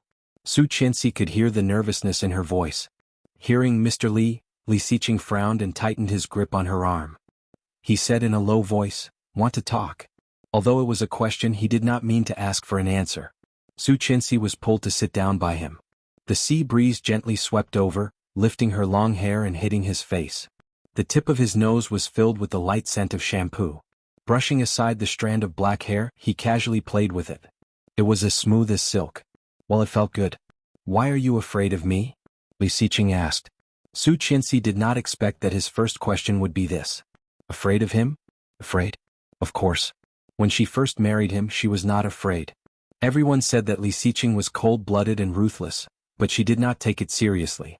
Again and again she provoked him and stepped into his forbidden zone.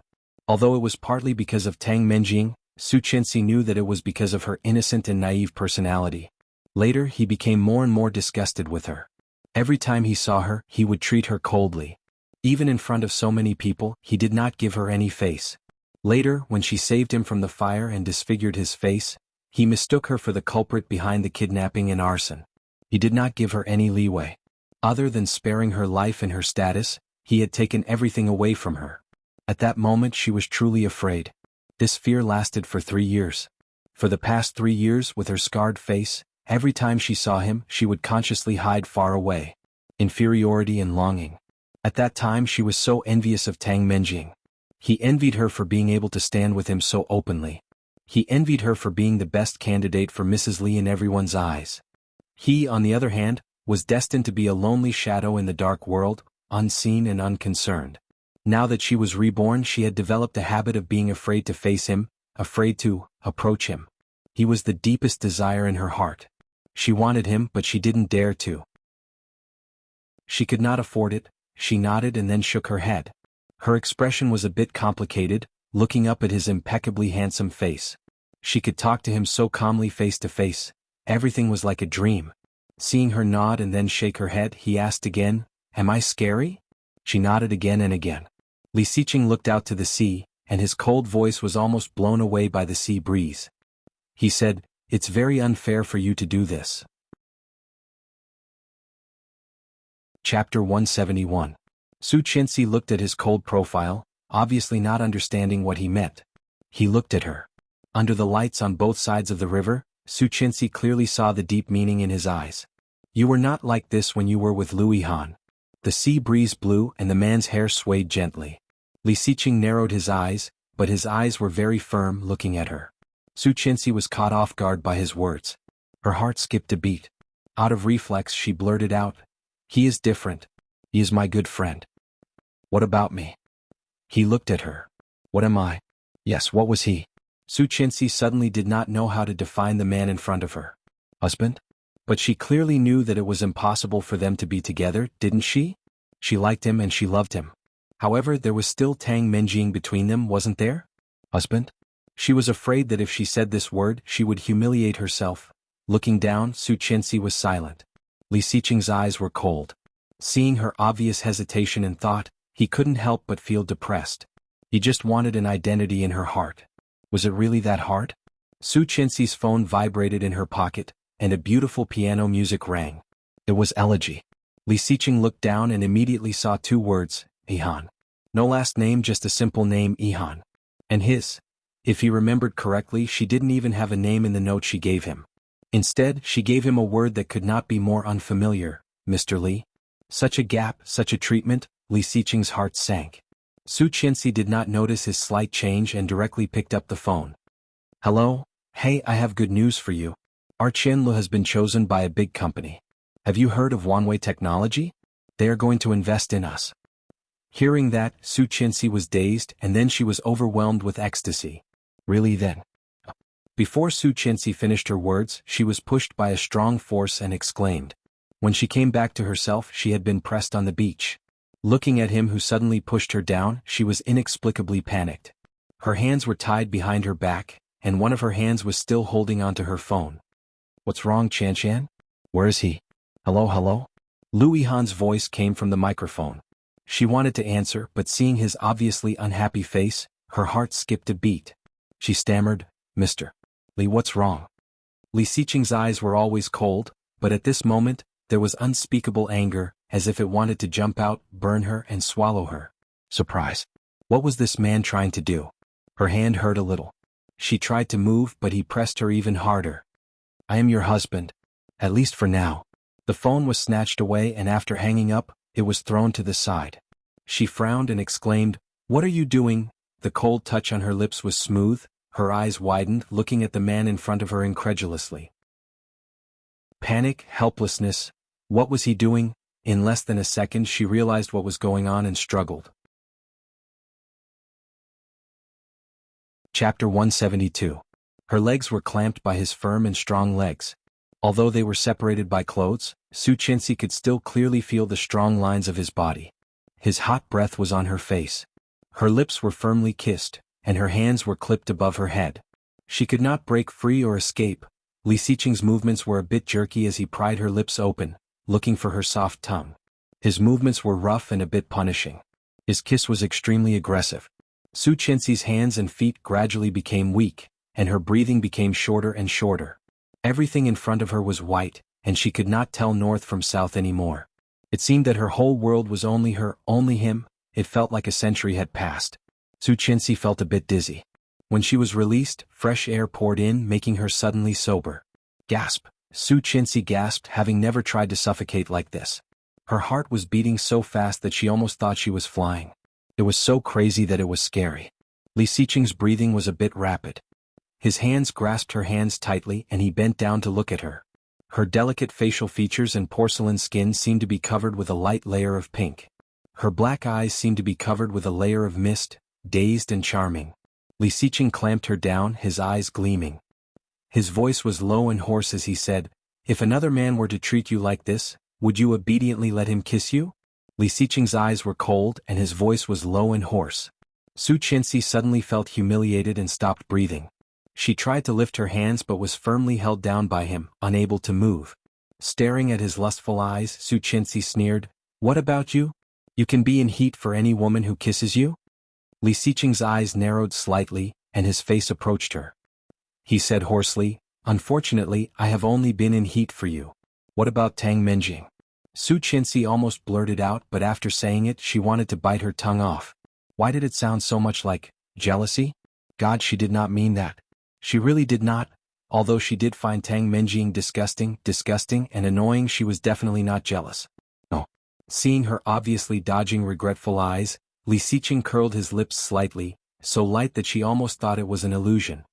If I had any feelings for her, you wouldn't be able to marry into the Li family. Grandpa, who can force me to do something I don't want to do?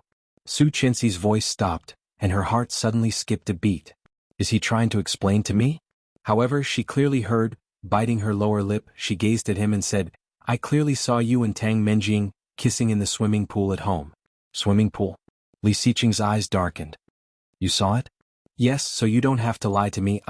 Why would I lie to you? Li Xiqing interrupted her, looking dangerous. That time she did, but I pushed her away. I don't like her in the past, now, and in the future. The powerful words made Su Chenxi speechless. Her first reaction was, he's lying to me. However, why would Li Xiqing lie to her? He was such a proud person that he would not lie to her, right? Chapter 173. Bang bang bang. The hurried knocking on the door made him pause. Bang bang bang. The knocking continued. Almost out of reflex, Su Chenxi pushed him away and covered herself with the quilt. Being suddenly pushed away, Li Xiqing felt even more uncomfortable. He growled coldly, Who is it? Bang bang bang. Su Chenxi blushed. Seeing Li Xiqing's obviously gloomy face, she said carefully, Go open the door. Could it be Grandpa or us? Li Xiqing's clothes were a bit messy, and his hair looked like a bird's nest. Hearing her words, he got out of bed, opened the door and froze the air around him. The waitress probably didn't expect to see such a person when she opened the door. Startled, she froze for a moment before stammering, "Mr. Li? Are you the grandson of the guest in room 389? The guest suddenly fainted. Before the waitress finished, Li Xiqing had already opened the door and rushed to room 389. When he arrived at the hospital, it was already past 10 p.m. Su Qianxi never knew that Captain Li had high blood pressure. However, it was the first time in her 2 lives that he had fainted because of high blood pressure. Fortunately, she only stayed with him for about half an hour before he woke up. She let out a sigh of relief, poured him a glass of water and fed it to him. Captain Li looked at his grandson, feeling a bit guilty. Li Xiqing also looked unfriendly. He said to Su Qianxi, "Go out for a second." Su Qianxi looked at Captain Li and then at Li Xiqing. These two people seemed a bit weird. However, seeing Captain Li's expression, Su Qianxi walked out and closed the door. After Su Qianxi left, Li Xiqing threw a stack of photos at Captain Li. In the photos, a man and a woman were kissing on the beach in a warm yellow light. Seeing the photos, Captain Li coughed in embarrassment. Blushing, he turned his head and closed his eyes to play dead. Seeing his expression, Li Xiqing felt a bit disdainful. "Is it necessary? You're so happy that you're having a heart attack?" When the old man heard this, his eyes widened. He was a little unconvinced. "Why do you think it's because of this? Can't I, your grandfather, be sad about something else?" Li Xiqing was silent. Looking at his angry look, he nodded. "Then I will pretend that I did not see that you sent someone to follow us and take pictures. I did not know that you secretly took our passports and deliberately arranged only one room for us." Old Master Li was speechless. "I say, kid, if it weren't for your grandfather, would you be where you are today? Would Chanshan forgive you? What a joke. Your grandson is tall and strong, he doesn't need your help. Besides, what kind of help was this?" He was so excited in the middle of the night that he fainted from high blood pressure. This was clearly a trap for his grandson. The piece of meat in his mouth flew away. Li Xiqing felt that he was still in pain from holding it in. "Lie down. You'll be discharged tomorrow." Hearing this, the old man was unhappy and turned around angrily. "Go away, I want Chanshan to come in." Then he yelled, "Hey Chanshan, there's no justice. The grandson is bullying the grandfather." Li Xiqing glanced at him with disdain and put the stack of photos back into the envelope. Hearing Grandpa's yell, Su Qianxi hurried in. Seeing the old man's look, she was dazed and looked at Li Xiqing. "What's wrong?" "I'm old." Li Xiqing walked out of the ward with a cold face. However, when he walked out of the door, he said, "I'll go get something to eat." After Li Xiqing walked out, Captain Li came over and asked mysteriously, "Did the boy just bully you?" "Bully?" Su Qianxi's face suddenly blushed. Seeing the ambiguous smile on Captain Li's face, it was clear that he already knew everything. "You made up?" Captain Li was a bit proud and snorted. "Husband and wife quarrel at the beginning and make up at the end. However, don't be too accommodating to the boy. I spoiled him too much. Now he is just a little gangster. The more you obey him, the more he bullies you." Su Qianxi chuckled and changed the topic. "Do you want some water?" When Li Xiqing came back, it was already half an hour later. Light Chinese food with porridge and side dishes was very suitable for a midnight snack. Old Master Li ate with relish and joked with Chanshan from time to time. However, Li Xiqing was even more unhappy. Captain Li was experienced and immediately saw through the expression on Li Xiqing's face. Insatiable. Chapter 174. He rushed into the bathroom and took a cold shower. When he came out, he found that Su Qianxi was already gone. The computer was on the bedside table and a chat box was open. It was Lu Yihan transferring a file to her. Judging from the name, it seemed to be an electronic contract. However, where was she? He found his cell phone and called Su Qianxi's cell phone, but it rang under the covers. Opening it, he took out his phone and hung up. Holding 2 phones in his hands, he felt a bit uneasy. Walking out of the room, he looked around and finally knocked on Grandpa's door. It was Su Qianxi who opened the door. Seeing her, Li Xiqing was relieved and looked even colder. "What are you doing here?" "Grandpa said he wanted to sunbathe. Shall we go sit on the beach after dinner?" Letting go of the doorknob, Li Xiqing walked in and helped Captain Li up with a smile. Old Master Li saw the unsatisfied look on his grandson's face and felt very sympathetic. He clicked his tongue and said, "You didn't sleep well, kid? If you don't want to go, I can go with Chanshan." "Let's go." The three of them casually ate something in the dining hall before accompanying the old man to the beach. They found a rattan chair and sat down. Then they chatted on and off. "Mr. Li?" A voice sounded a bit surprised. Seeing Li Xiqing, Xing Shiming knew that Su Qianxi must be here. Walking over, he saw the person he wanted to see. "Uncle Sheng," Su Qianxi said, also surprised. Seeing it was Xing Shiming, Li Xiqing narrowed his cold eyes. In an instant, there was a sense of danger in his eyes. He would never forget the way Xing Shiming looked at his wife. At his age, he was totally old enough to be Su Qianxi's father. How could he want to be an old cow? Besides, it was Li Xiqing's grass. Looking at Li Xiqing's cold eyes, Xing Shiming turned around and said, "Yifan, come here. I see someone I know." "Yifan? Song Yifan?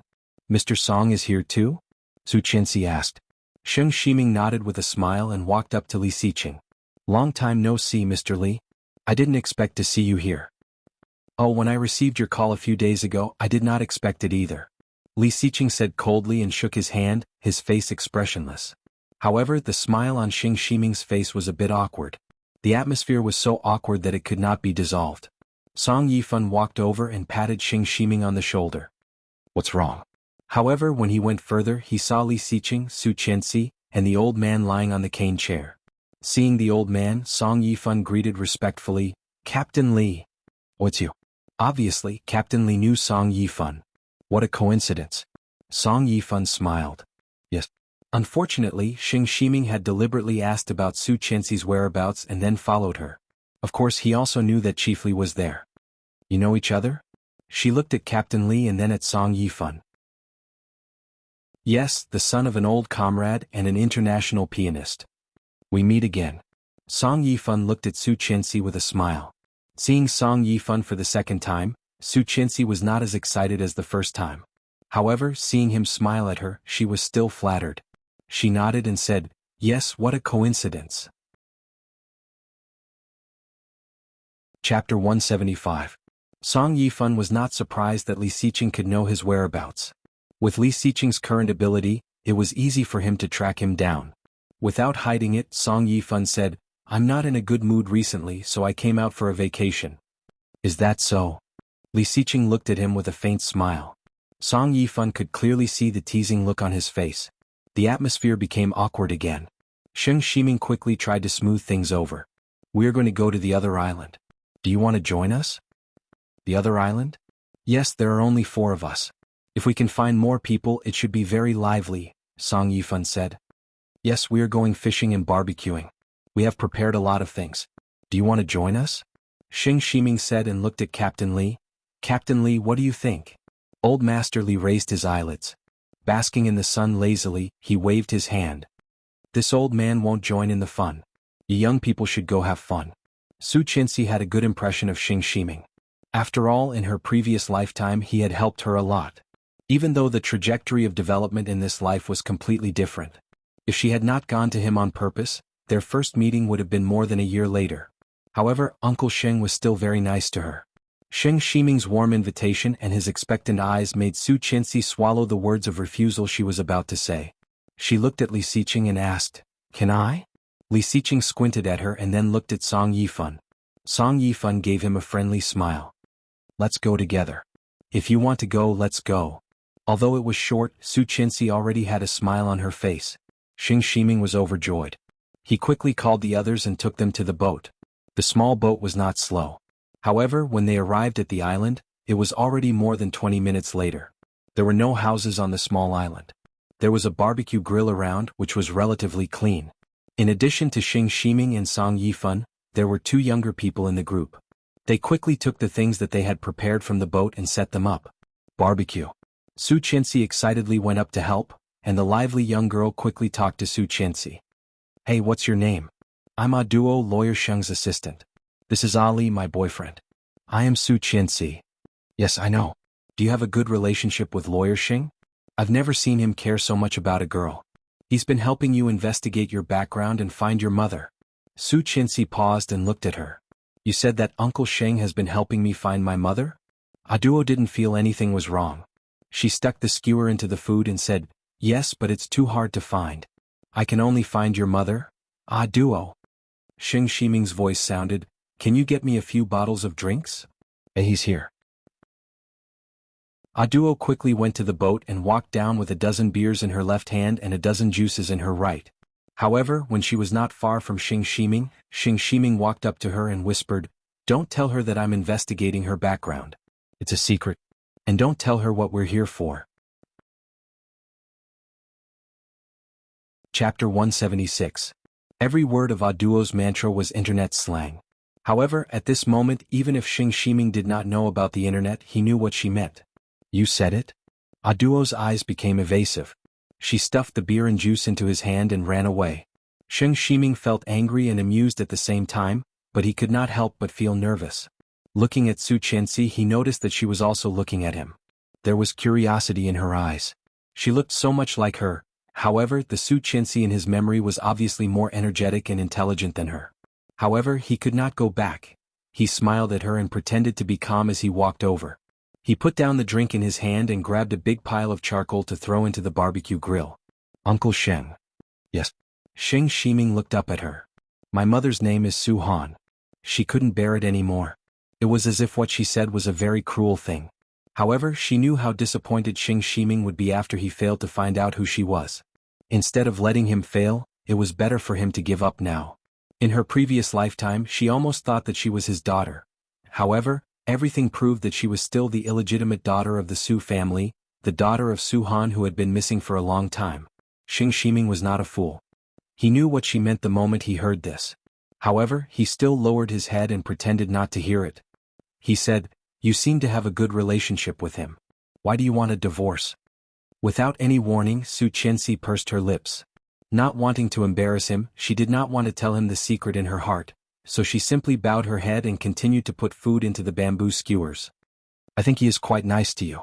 If you do not hate him, it is not a bad idea to continue." Xing Shiming started the fire and said to himself, "Such an excellent man is rarely so clean." "Clean?" Su Qianxi was a bit confused. "You said Li Xiqing was clean? How was he clean?" Before Su Qianxi could answer, she felt a force on her shoulder and a warm touch hit her. Turning her head, she saw a handsome face leaning against her shoulder. He put his arm around her waist and said in a cold voice, "What are you talking about?" Su Qianxi blushed and shrugged. "Don't do that. It's heavy." "Heavy?" Li Xiqing put his chin directly on her shoulder and slightly tilted his head, feeling his warm breath on her face. Su Qianxi only felt that her face was burning, and every part of her body was itchy and numb, which was very uncomfortable. "Then why didn't you say I was heavy when I pressed you down just now?" Li Xiqing tilted his head and whispered, his voice low and magnetic. Accompanied by his hot breath, Su Qianxi only felt her head buzzing and her body trembling, almost going soft. Was that something Li Xiqing would say? Too much of a hooligan. This was completely different from the serious and indifferent Li Xiqing in her memory. Could it be that this was his true face? When he pressed down on her just now, driving without saying a word is too dirty. However, when she turned her head and saw Li Xiqing's serious face, she immediately swallowed the words that were on the tip of her tongue. Chapter 177. Guilty conscience, guilty conscience, guilty conscience. She subconsciously tightened her arms and legs, looking up at Xing Shiming. Xing Shiming didn't hear what they were talking about, but seeing her blushing face, he knew that it might not be something suitable for him to hear. Seeing her nervous and embarrassed eyes, he immediately lowered his head and pretended not to see it. "Why is your face so red?" As if he did not know what he had said, he reached out and touched her face. "It's so hot. Are you not feeling well? Go away."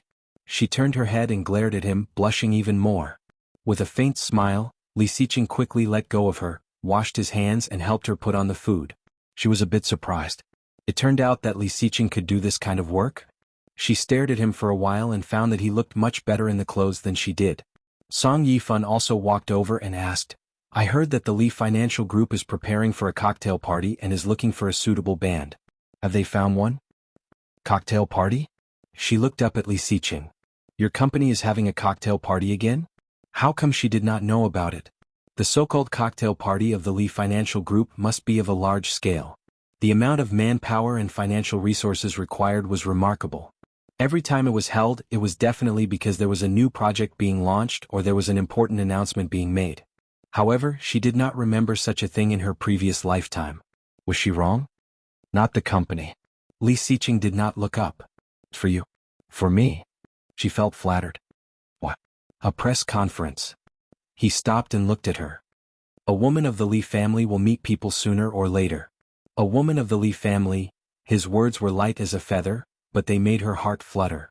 Su Qianxi looked at Li Xiqing's handsome face, cold and hard, but at this moment she was inexplicably tempted. A woman of the Li family. Had she been acknowledged? Not just because her grandfather liked her, not just because she thought too highly of herself, but because she was truly recognized as a woman of the Li family?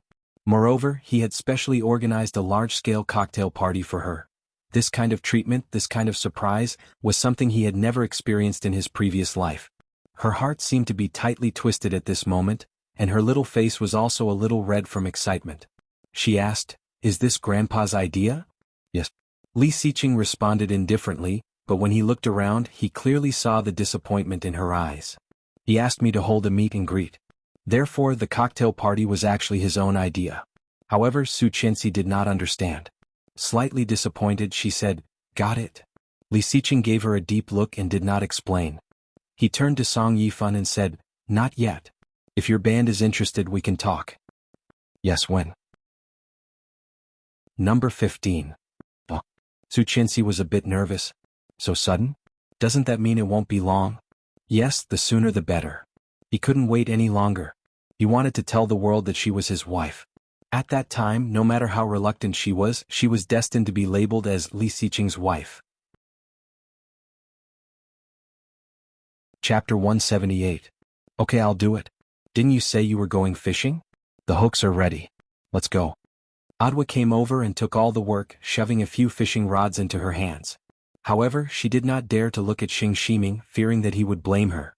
Fortunately, after Xing Shiming took the fishing rods, he did not say anything. He picked up the bucket and took Su Qianxi to the boat. Su Qianxi looked a bit excited. Putting down the things, she trotted over with Xing Shiming.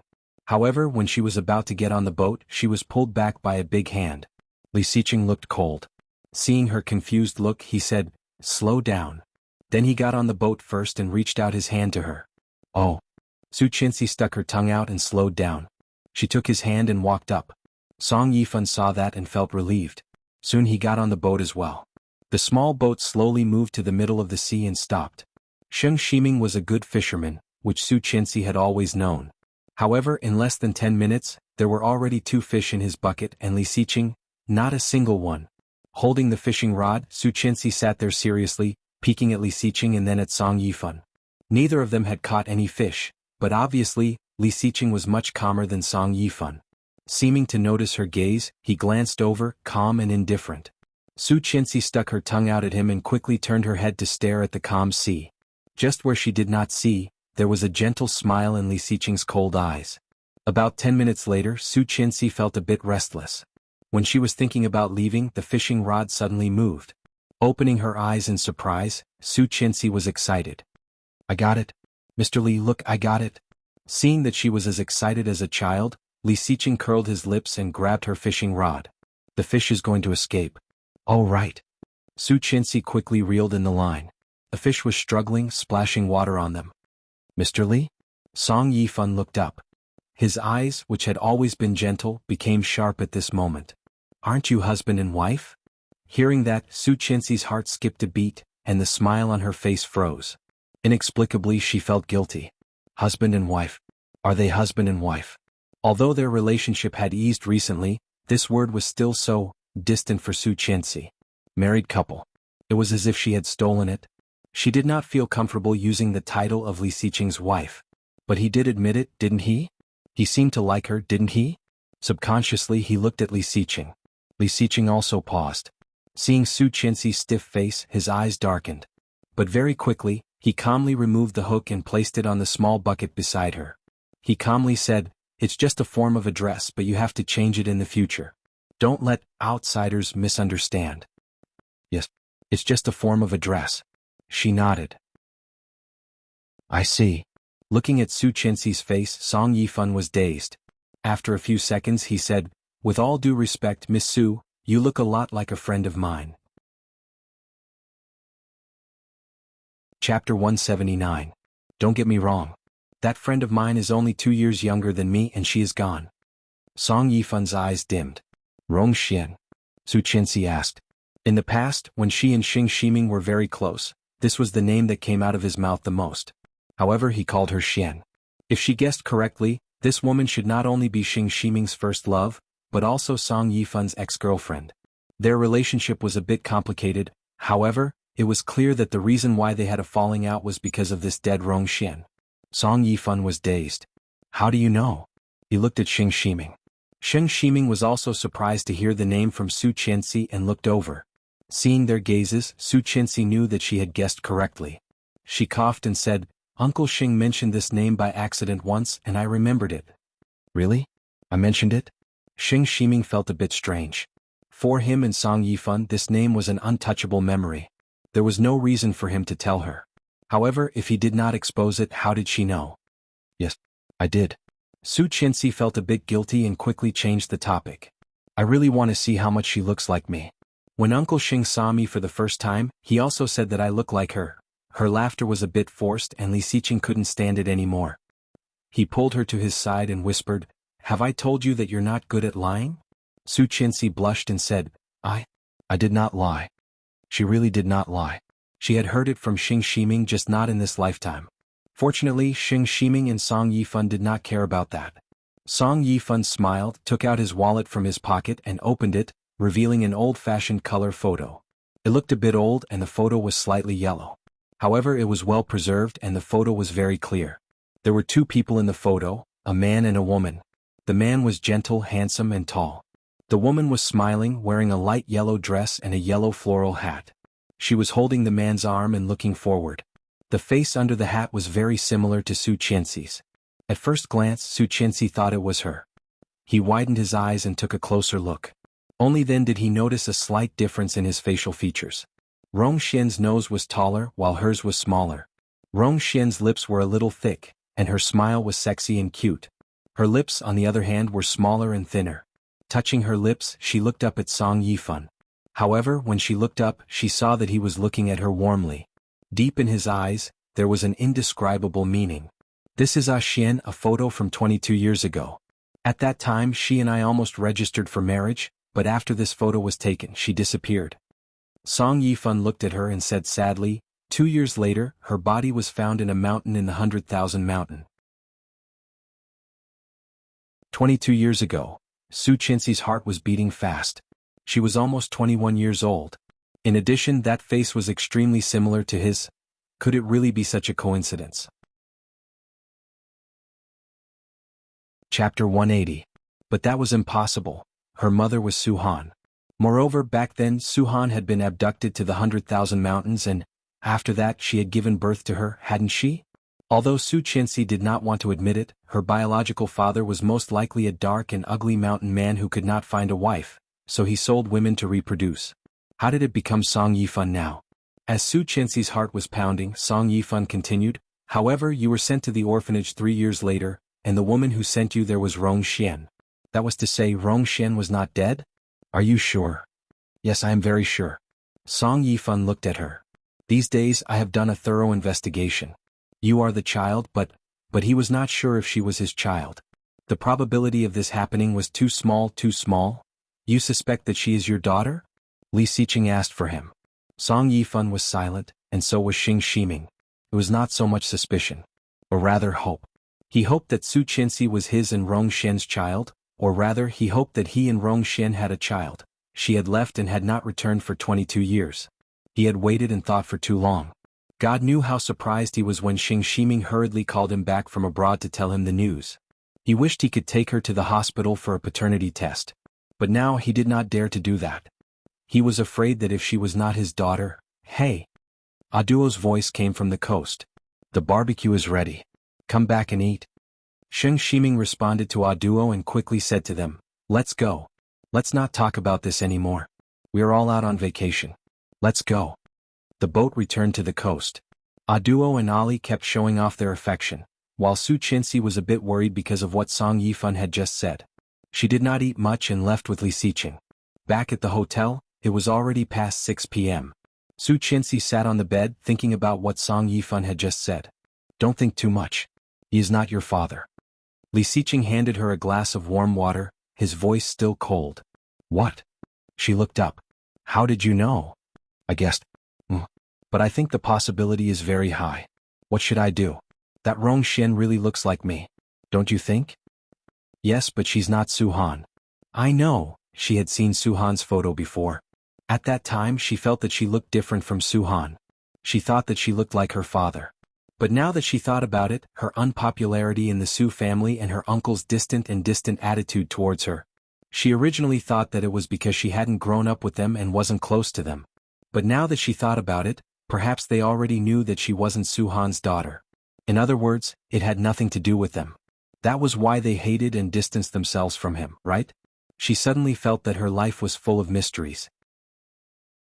Su-han, Rong Xin, Song Yifan, Shirwan Mountain. Don't even think about it. Whether your mother is Rong Xin or Su-han, a woman who can throw such a young child into an orphanage is not a good mother. And a man who can't even protect his wife can't be a good father. Su Chinsi heard that and nodded. So you don't need parents. You just need to know that you have a good husband. Wan Lily, Chan, how does it feel to be liked by the man you've had a crush on for 2 lifetimes? Su Chinsi, it feels like a dream. You're tuning in to the Han Li's Wuxia Chronicles YouTube channel. We're so grateful for your support, and don't forget to subscribe to join us on this incredible journey through captivating stories. Your generosity through donations truly makes a world of difference, as it's the primary source of revenue that allows me to expand and enhance this channel for you. Thank you from the bottom of my heart for being a part of this adventure.